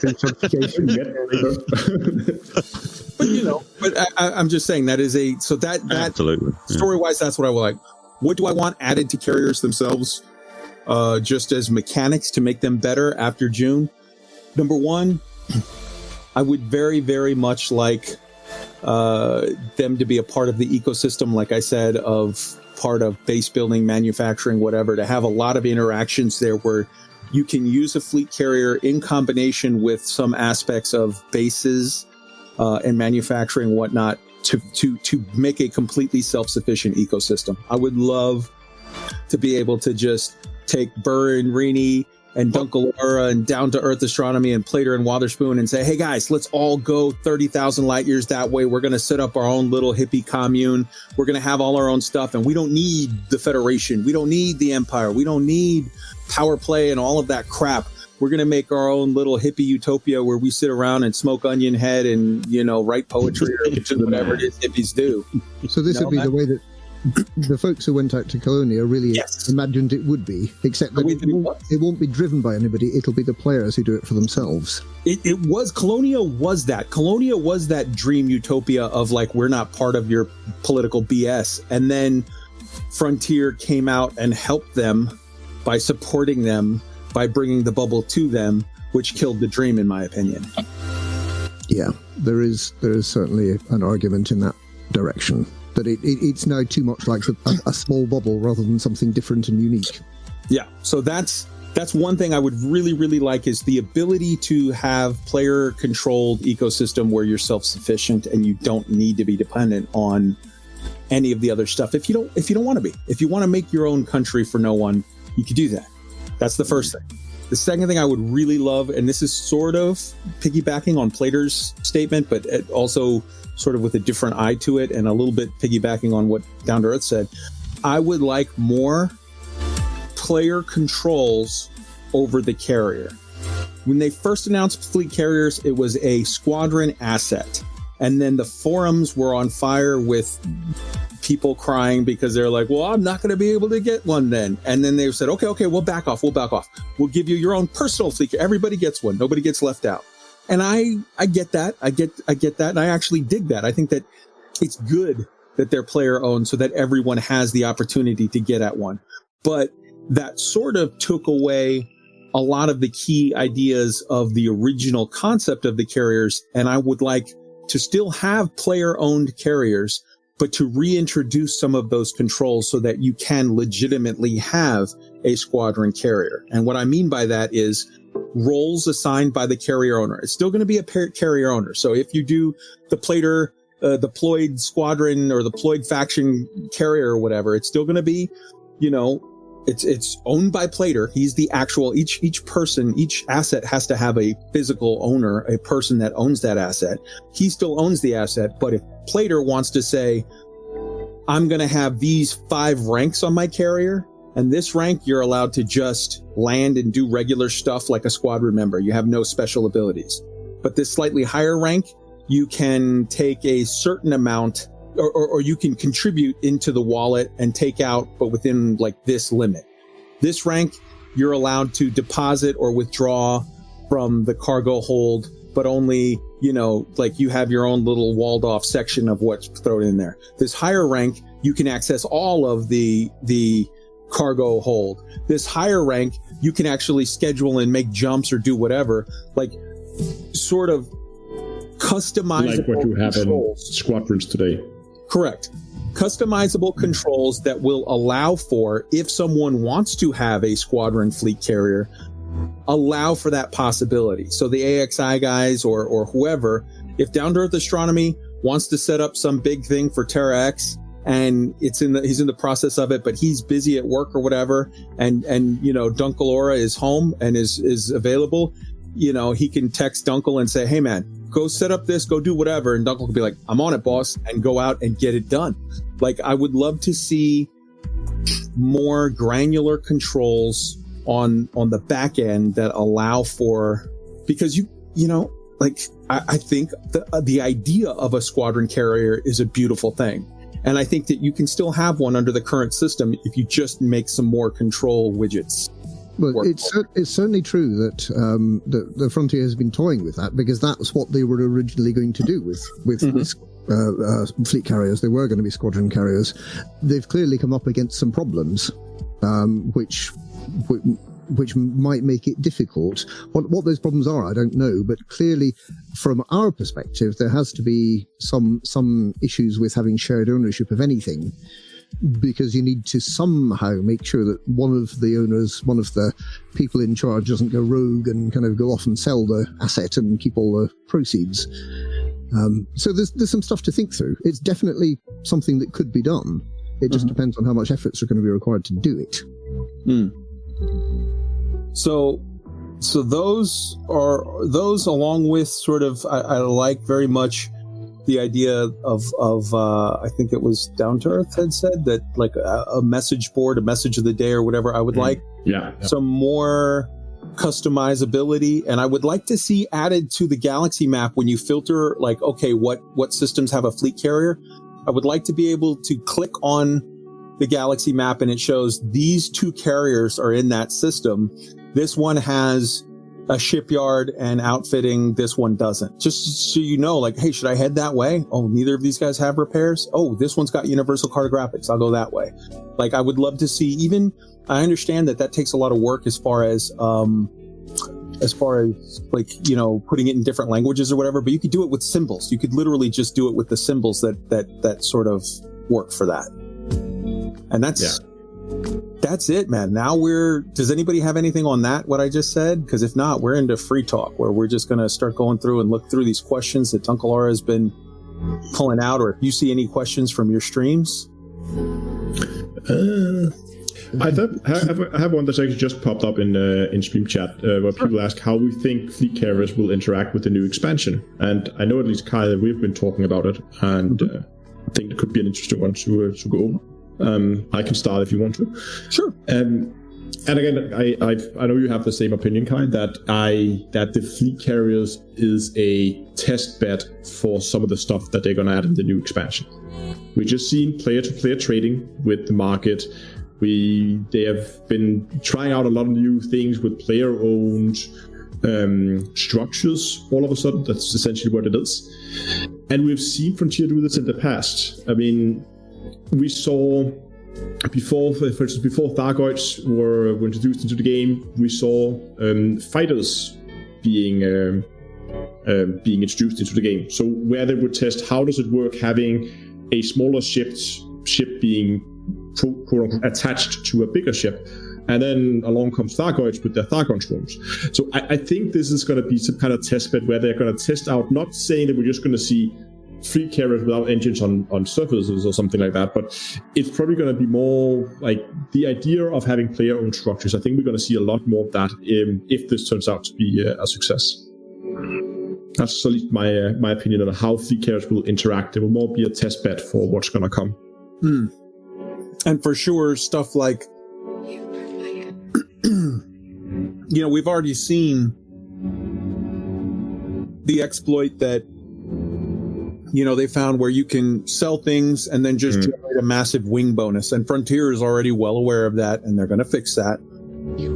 So, likewise, with stuff like adding in a new player, a commodity, tritium, for the first time we have a usable commodity.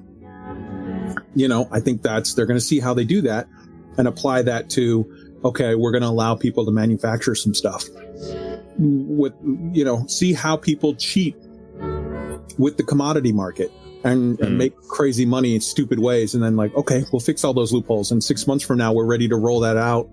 I think in next era, you're going to be able to go to anybody, even people that don't own a fleet carrier, are going to be able to go to any system market, station, big station, a Coriolis, and go up to the market board and create a market order. I want a buy order or a sell order for this stuff. You're going to see player options for, not people that own a fleet carrier. Everyone is going to have some option to access storage in some way, whether it's a small personal house or a rental spot or so. I don't know, but you're going to see that kind of stuff. And yes, this next 6 to 9 months is going to be a unannounced beta where they fix all the bugs so that they can roll it out smooth for everyone. Anybody else? I don't think we're going to see that at all. Okay. What do you think? I mean, if we're talking about kind of what's coming next in the big update, everyone's pretty much on the same page that it's probably going to be space legs, right? Space leg, base building, both. And okay, the base building thing, I'm still reasonably sure that carriers are the base that we're talking about when we talk about base building. Elite Dangerous takes place in space. Why do we not have a base in space? And I think that's what it is. And this is, it's my opinion, but it seems to be something that everyone talks about. Base building, base building on a surface of a planet. It's like, yeah, but how much of a pain is that? Having to land on a planet and take off and go back again, when you could do it in space. And you really want a mobile base, don't you? Well, yeah, who doesn't? Yeah. Well, you can take with you wherever you're fighting or whatever. And if I wanted to store something, why wouldn't I want to store it in space where I can then just jump in and move it and then go and do whatever with it? Because otherwise that's the difference between a space station and a carrier, is the mobility. And obviously plus the added functionality of being able to store stuff. Both sell ships, both sell modules from a point of view. Very, very similar. But you can pick it up and you can move it, which is what kind of Elite Dangerous is all about. It's all about moving. It's never about staying in one place forever. It's not like all this time. Yeah, there you go. Just sitting there doing nothing. It's like, well, this is boring. Well, not kind of thing. I mean, yeah, you have a home system. Go ahead. That's right. I mean, yeah, people have a home system, and typically that's going to be tied to where their ships are. Unless they're a BGS player, which actually very few people are who play Elite Dangerous. They don't quite get the background simulation because it's a mathematical art form in itself. And it's that, well, your ship's where your home is. Your home's where you hang your hat. Or hang one on my carrier. And I think to me, that is home, and that becomes your base, and then you kind of go off and you'll use it from there. I do say with the space legs kind of thing, I think most people know I have reservations about space legs. How I think it will exponentially add more downtime to the game and will slow things down a lot of the time, but also at the same time it will add a new kind of layer. And I'm looking at fleet carriers and I'm wondering how they would fit in to that, knowing that that's probably what's coming. Or it's atmospheric landings. I don't know what that would look like for fleet carriers, because carriers, they're giant spacecraft, and they don't move without moving, and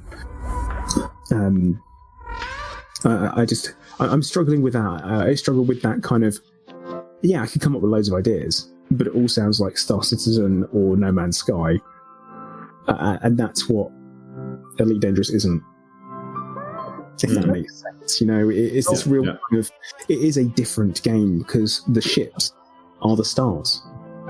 So seem to be, Plater, you and I are completely in agreement that the update is going to be space legs or elite feet, whatever you want to call it, and base building. But we seem to disagree in that you think that the base building is going to be all carrier based, and I think, while some of it might be carrier-based, I think we're also going to see planet-side bases and or maybe, an asteroid base or something that's floating in orbit somewhere. Which is a really good point. It does actually sound credible. Okay. I mean, so about a year or a year and a half or something back, Frontier put up a position. They were looking for some guy who could who will be able to help them write some AI, some bot to drive vehicles around planets in a system with over 4 billion star systems. Yep. We're gonna see some activity on planet services next era, unless they decided now, that was quite a bit of time ago, they decided to go a completely different route. No, I totally agree. I mean, we only have the SRV at the moment. I'm sure we're going to have a lot more than that. I'm sure we're going to have NPCs on the ground, but that may not be the whole story. It may be that our bases are in space. That actually rings very true to me. Yeah, I mean, both. I think what we're going to see is a spectrum of all of the above. I think we're going to see some stuff added to fleet carriers. We're going to see set pieces and the ability to add some stuff and do stuff with them.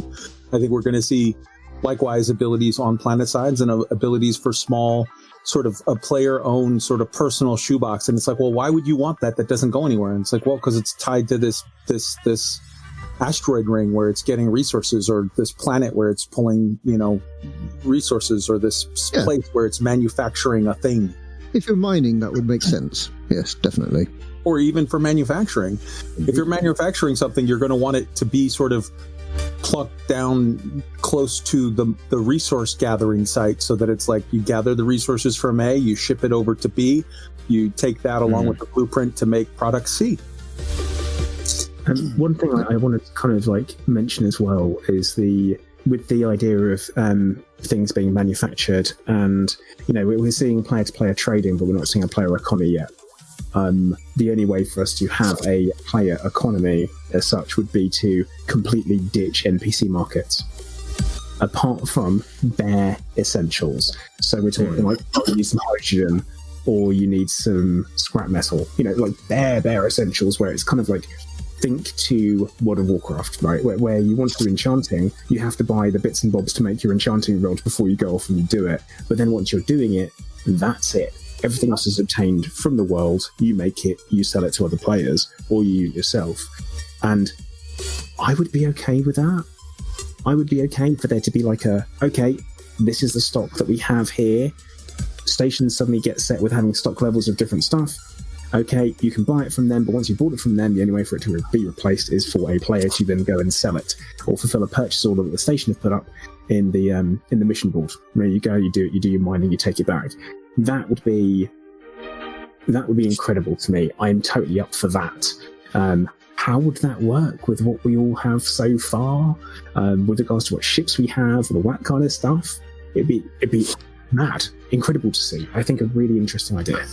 So either that, or an alternative would be all of the same stuff is still available from NPC stations, but it's set up in such a way that you can buy this fuel scoop from an NPC station and it's going to cost you 800,000 credits. The same thing would be manufacturable such that a player would probably be selling it for 300,000 credits, in which case people would, even though it's still available everywhere, they would be hunting out other players to buy from because you're getting a better price.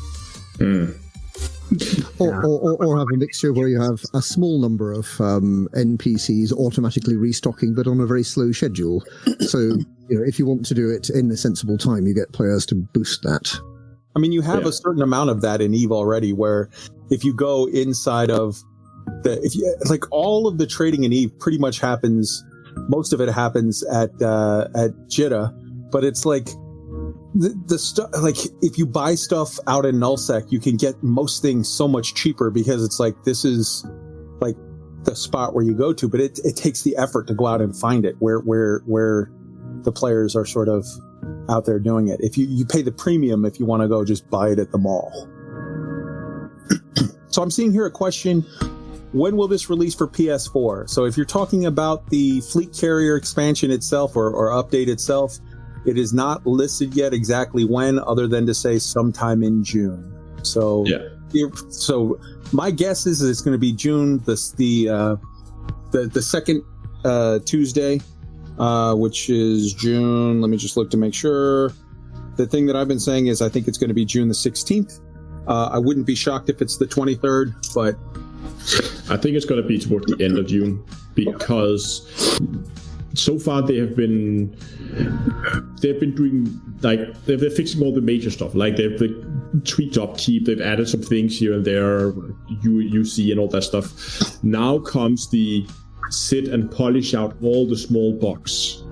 Like when you sell something to the fleet carrier market, it doesn't always remove it from the. It doesn't show that it's been removed from your cargo hold right away. It takes like a minute or something. Like there's some like minor things, some buttons that are not completely working as they should always here and there. Those kind of things, and that takes time. That takes a lot of time to fix small bugs like that. So looking through some of these other questions here, I'm seeing the fuel transfer. We've already addressed that. Will the hotspots persist from beta to the live game? We've already addressed that. They will absolutely change every time the amounts of this stuff is. They may stay the same unless they rebalance the amount of tritium available. So we can't be sure either way, really. But no, keep your fingers crossed. It might do. Yeah, they will change anytime they change what's there or the amount there. So if they change the amount, it'll change. If the amount is the same, then it may be the same. But I have one comment though to that. Sure. For all the people out there who are now sitting thinking, "Oh no, what am I gonna do after the June update? Where I'm gonna get my 200 low temperature diamonds per hour?" There are already people working on mapping all overlapping hotspots regardless of type. So we have a list of where do we have triple overlaps, and then as soon as the patch hits, just run to all those spots and check if any of them are triple. So I mean, yes, right after launch, you probably won't be able to go out and have your usual gold mining spot or whatever, but give it a week, max 2, then we're back in business, I think. Completely agree. Yeah, it won't take long at all. So to the question, will there be passive income from NPC interaction? The answer is no. The NPCs that you see, that's just window dressing. They land and they take off, but they don't in any way really interact with your fleet carrier. To the question, just a thought, squadron-based NPCs, what basically, to sum up this question is, what happens if we have a bunch of our ships on a fleet carrier and then it gets decommissioned? They've already answered in the announcement. What happens in that case is your ships will all still be ready to transfer off. You can't go to the fleet carrier because it's not a thing anymore, but your ships will be there. So you can just go to any other station, click the button, and you can all choose to transfer your ships off. They will not go away. They will be safe. Same with modules. Yes. Worth mentioning. Can we use the commodity market as personal storage for items? No, you cannot, because the commodity market, literally, when you buy stuff and it goes in the commodity market, when the person puts in a buy order, that segments out both that amount of money to pay for the thing and also the amount of space. So it's still going in the same storage. There's no loophole to use that as a second extra hidden storage. That's all going into your regular storage. I'm looking over here. Does anybody have any questions that are jumping out to them? I'm just trying to get at a lot of them. No, oops, I'm about to enter a star. There's a question about, let me see here, is bigger player instances a must for the next paid expansion, especially with the new fleet carriers? It's not a must, no. It would be nice to see, I think, but I don't think we don't know what exactly it's going to be in the next update, so we can't say whether it's going to be a must for that update. But with fleet carriers as they are now, no, because fleet carriers are persistence across instances, even across platform. It's not necessarily necessary to increase the size of or the performance of player instances, even though I would like to see it. Do you think they should add a fleet carrier tax in certain systems? For example, if you want to park in Buran, the BGS faction of the system being entitled to a kickback. I think if you suggest anything else that will add a cost to fleet carriers, you are going to get shot. So I would recommend you don't say it too loudly. If you have the thought, maybe keep it to yourself. We actually we had a fun little discussion here before the stream where Plater, you wanted to get into one of the systems with a administration service, but there were no room because they were just filled up with fleet carriers. And to which point I said, well, I have a fleet carrier system with administration service. I can move mine. You can get the spot. for a fee. Yeah. I'll pay you after I've got the spot. Okay, that's how it works. Okay. Yeah. So for everyone who is wondering about that thing that I mentioned where Frontier sort of slipped up and they actually said that, yes, the liveries are going to be the ones that you see around there as we've been suspecting. I linked it in the chat so all of your people can put it in their respective chats and you can see that. And then obviously they're well aware of the wing exploit on the market and you can expect that to be closed. They're well aware of the problem of spending 15 minutes to add pluses to make a price, and all I can say is you can expect that to get attention. I can't say that they'll do anything about it, but I'll say, actually, can I mention something quickly on the instant gem thing that we were talking about? So obviously, without knowing what the new update looks like, so you can't answer if it needs improving. It needs improving, full stop. Always has done. Something they've done with carriers is they have limited the instance size to 16 around them. You cannot get more than 16 ships in a carrier instance until they start despawning for each other and disappearing and popping in and out. And that is intentional because of the 16 landing pads. So obviously, if 16 people turn up with anacondas, what you do? It's a bit of a weird one, but yeah, that's a musical landing pads. Musical landing pads, yeah. Well, you've got to go in and transfer into a different ship and buy one of my overpriced haulers that I've got. Or just wait until other people land, and then It doesn't seem like a great idea for me because it put a bit of a non-start on the event that I did for my squadron at the end of the last beta. It was like, everyone get in. And then people are like, I can't see this person. Oh, you just disappeared. Or we're fighting each other and you're getting shot from nowhere. It's like, what's going on with that? That's a bit of a funny one. I don't think that needs to happen. I understand it, but you can't, is it limited around space stations that you can only have so many people near a space station to... I don't think it is, apart from the usual limit, which... Well, there's 45 landing pads, so realistically, that's pretty much the instance limit anyway. Yeah. I'd like to see that improved.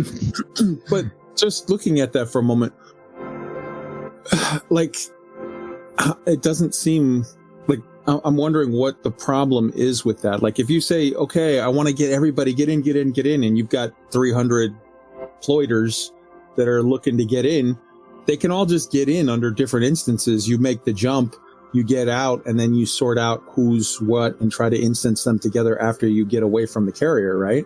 Yeah, but we want to hang out around the carrier. Right. Okay. But we can't.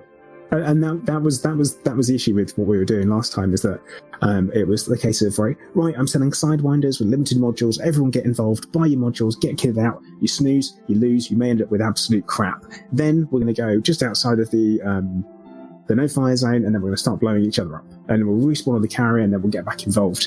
And the idea kind of being is that you would be able to upgrade things as you needed, but limited supply. And eventually, you could end up being sat there stuck in your stock Sidewinder because you can't upgrade. And then we'd go and kill each other. The problem was that some of us were there, some of us weren't. Some of us were there, then we disappeared. Fair enough. So that was the issue with that. And it's kind of like, again, if landing pads run out, tough luck, you have to wait until one's free. That kind of thing was in there as well, but obviously it just didn't work. Okay, interesting. Hey, one last thing that I want to ask. I want to ask everyone before people start dropping and we lose people. Please, everyone that's hearing my voice right now on whatever different stream, in respect of our brother Alec Turner and all of our buckyballing brothers and sisters out there, go to the forums. Say it wherever you say it. If you say it in Discord, say it wherever. Please ask that one other change be made that they put in before the June launch. Put back the date and time stamp on the station services menu when you land on a fleet carrier, so that way, and for any of the stations really, because it's been taken out with the new adjustment. So as of launch, if they don't fix that, the buckyballers no longer have any place any way to do their correct timestamps for their races. Yeah, So- they're completely knackered, aren't they? I just want to check, like, we're saying where it isn't, because I'm on a carrier at the moment, Mhm. and I've just gone into the carrier menu, Okay. like the first one, and we've got the time and the date on there. So on the top right, or you're no, I'm talking about when you first land on a carrier. Station services. Oh, so you go to carrier services, you mean? No, so station, like when you first land a ship as a guest, not going into the sub menus or whatever, but just say you as a guest land on a fleet carrier or any station. When you land on the docking pad, on the current system in the live base of the game, in the very center where you have on there your options of stuff, it has the date and time. On the one that you can see in the beta, it doesn't have that date and time right there in the center. Right. Okay. And that screws them, because it still does have just the time, not the date, in the very top right hand corner. But Alec has, and he mentioned this to Frontier when he mentioned to him, he showed dozens of screenshots where, depending on how the lighting is or whatever, you can't read that time. It's obscured. Whereas the center one was in a dark block, so that no matter what the lighting is like, you can always see the date and time clearly. Right, so when it pops up with the new not so lovely menu at the bottom, in that bottom center, we're talking like when you first dock, Yes. and obviously you've got the initial, you can refuel, you can launch, you carrier services, or that. It was on there. Because this is the kind of thing that, because Go ahead. because it's not something that I would do normally, I'm not missing it. Or it's not something that I would necessarily look at, so I'm not missing it, which is why I had to ask the question, is the, oh, okay, yeah, right, okay. So yes, right now, if you land in the base game on that part that you're looking at where it shows the little refuel, repair, reload, go into the hangar, and then underneath it says carrier services and auto launch, and it has the name of the carrier. Right above where it has the name of the carrier in the base game, if you were on a real station, if you were at like Jameson's, right above where it says Jameson's, it would have a dark block that had the date and the time listed right there. And that's what they need. Makes sense. Yeah. Okay. So I mean, It's something that needed to be taken out. UI changes are requested, I guess, for bug yeah, and I mean, it's an unintended consequence. It was a situation where that little change, oh crap. It's a sign of how everything, when Frontier does something, they have to be careful, because every change they make could lead to like, oh my God, I didn't even think about those guys need this for that. And it's like, okay. They're like, hey, we're going to streamline this. We're going to make it look better. We're going to make it whatever. And it's like, cool. But this was a problem. So I just wanted to get that out before we lost anybody, because I know it's a huge issue for Alec, and I just, out of respect to him, because he couldn't make it today, I wanted to bring it up. Great. Okay. Well, thank you guys for everything. Does anybody? I'm down to hang out as long as you guys want, but I get the feeling that some of the people have to get wrapping up here. I've got one request to make while I've got all your attention, if that's okay. No, it's not okay. Right. Okay. Forget it. Plater, you almost made me spit tea. In our chat on our stream, we had a guy who has just joined Elite yesterday. Literally, he's that new. Nice. And I've got you lot all together. So can you just all of you say hello to Time for a Bleezy? Hello. Time for a Bleezy. Time for a Bleezy. Hello. It's in that you lot are really friendly and helpful. Go with it. I don't Plater, obviously. That doesn't know me very well, yeah. I don't mean to brag for a Bleezy, but I've been playing for at least a week more than you. So come look me up. Brilliant. Wonderful. Right on, guys. Thank you so much for everybody for taking the time out to Thanks everyone. join in, and I hope you had a good time, and we will see you for the next one. There's going to be there'll be more of this as new sort of big updates and things happen, and things that are worth kind of talking about. And all of this is meant to be, look, we don't speak for everyone, we don't speak for the whole population. These are just our thoughts and things that come up, and we try to express ourselves in a positive manner, and we hope that people like it. On anything, on the whole range of things, opinions are going to differ on all sorts of stuff, but it's cool to like talk it out and see where people, what other smart, interesting people think, and then also me. All right, guys. Thanks a lot. Saying nothing. All right. Well, thank you guys. I'll close out my stream. Yeah, thanks everyone. Cheers, guys. Yeah, I'll go do that here as well. Right on. Thank you very much, guys.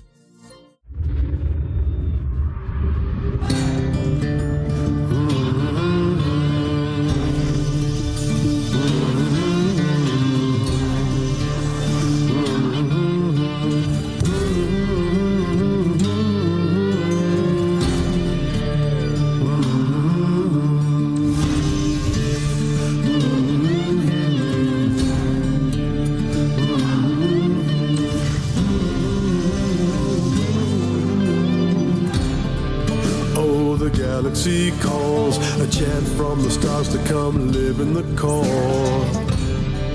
We'll jump together, my friends. Every flash of light's another hand to carry the weight. Jump on board into those cars. Or will the wandering souls come and lend a hand for the distant world?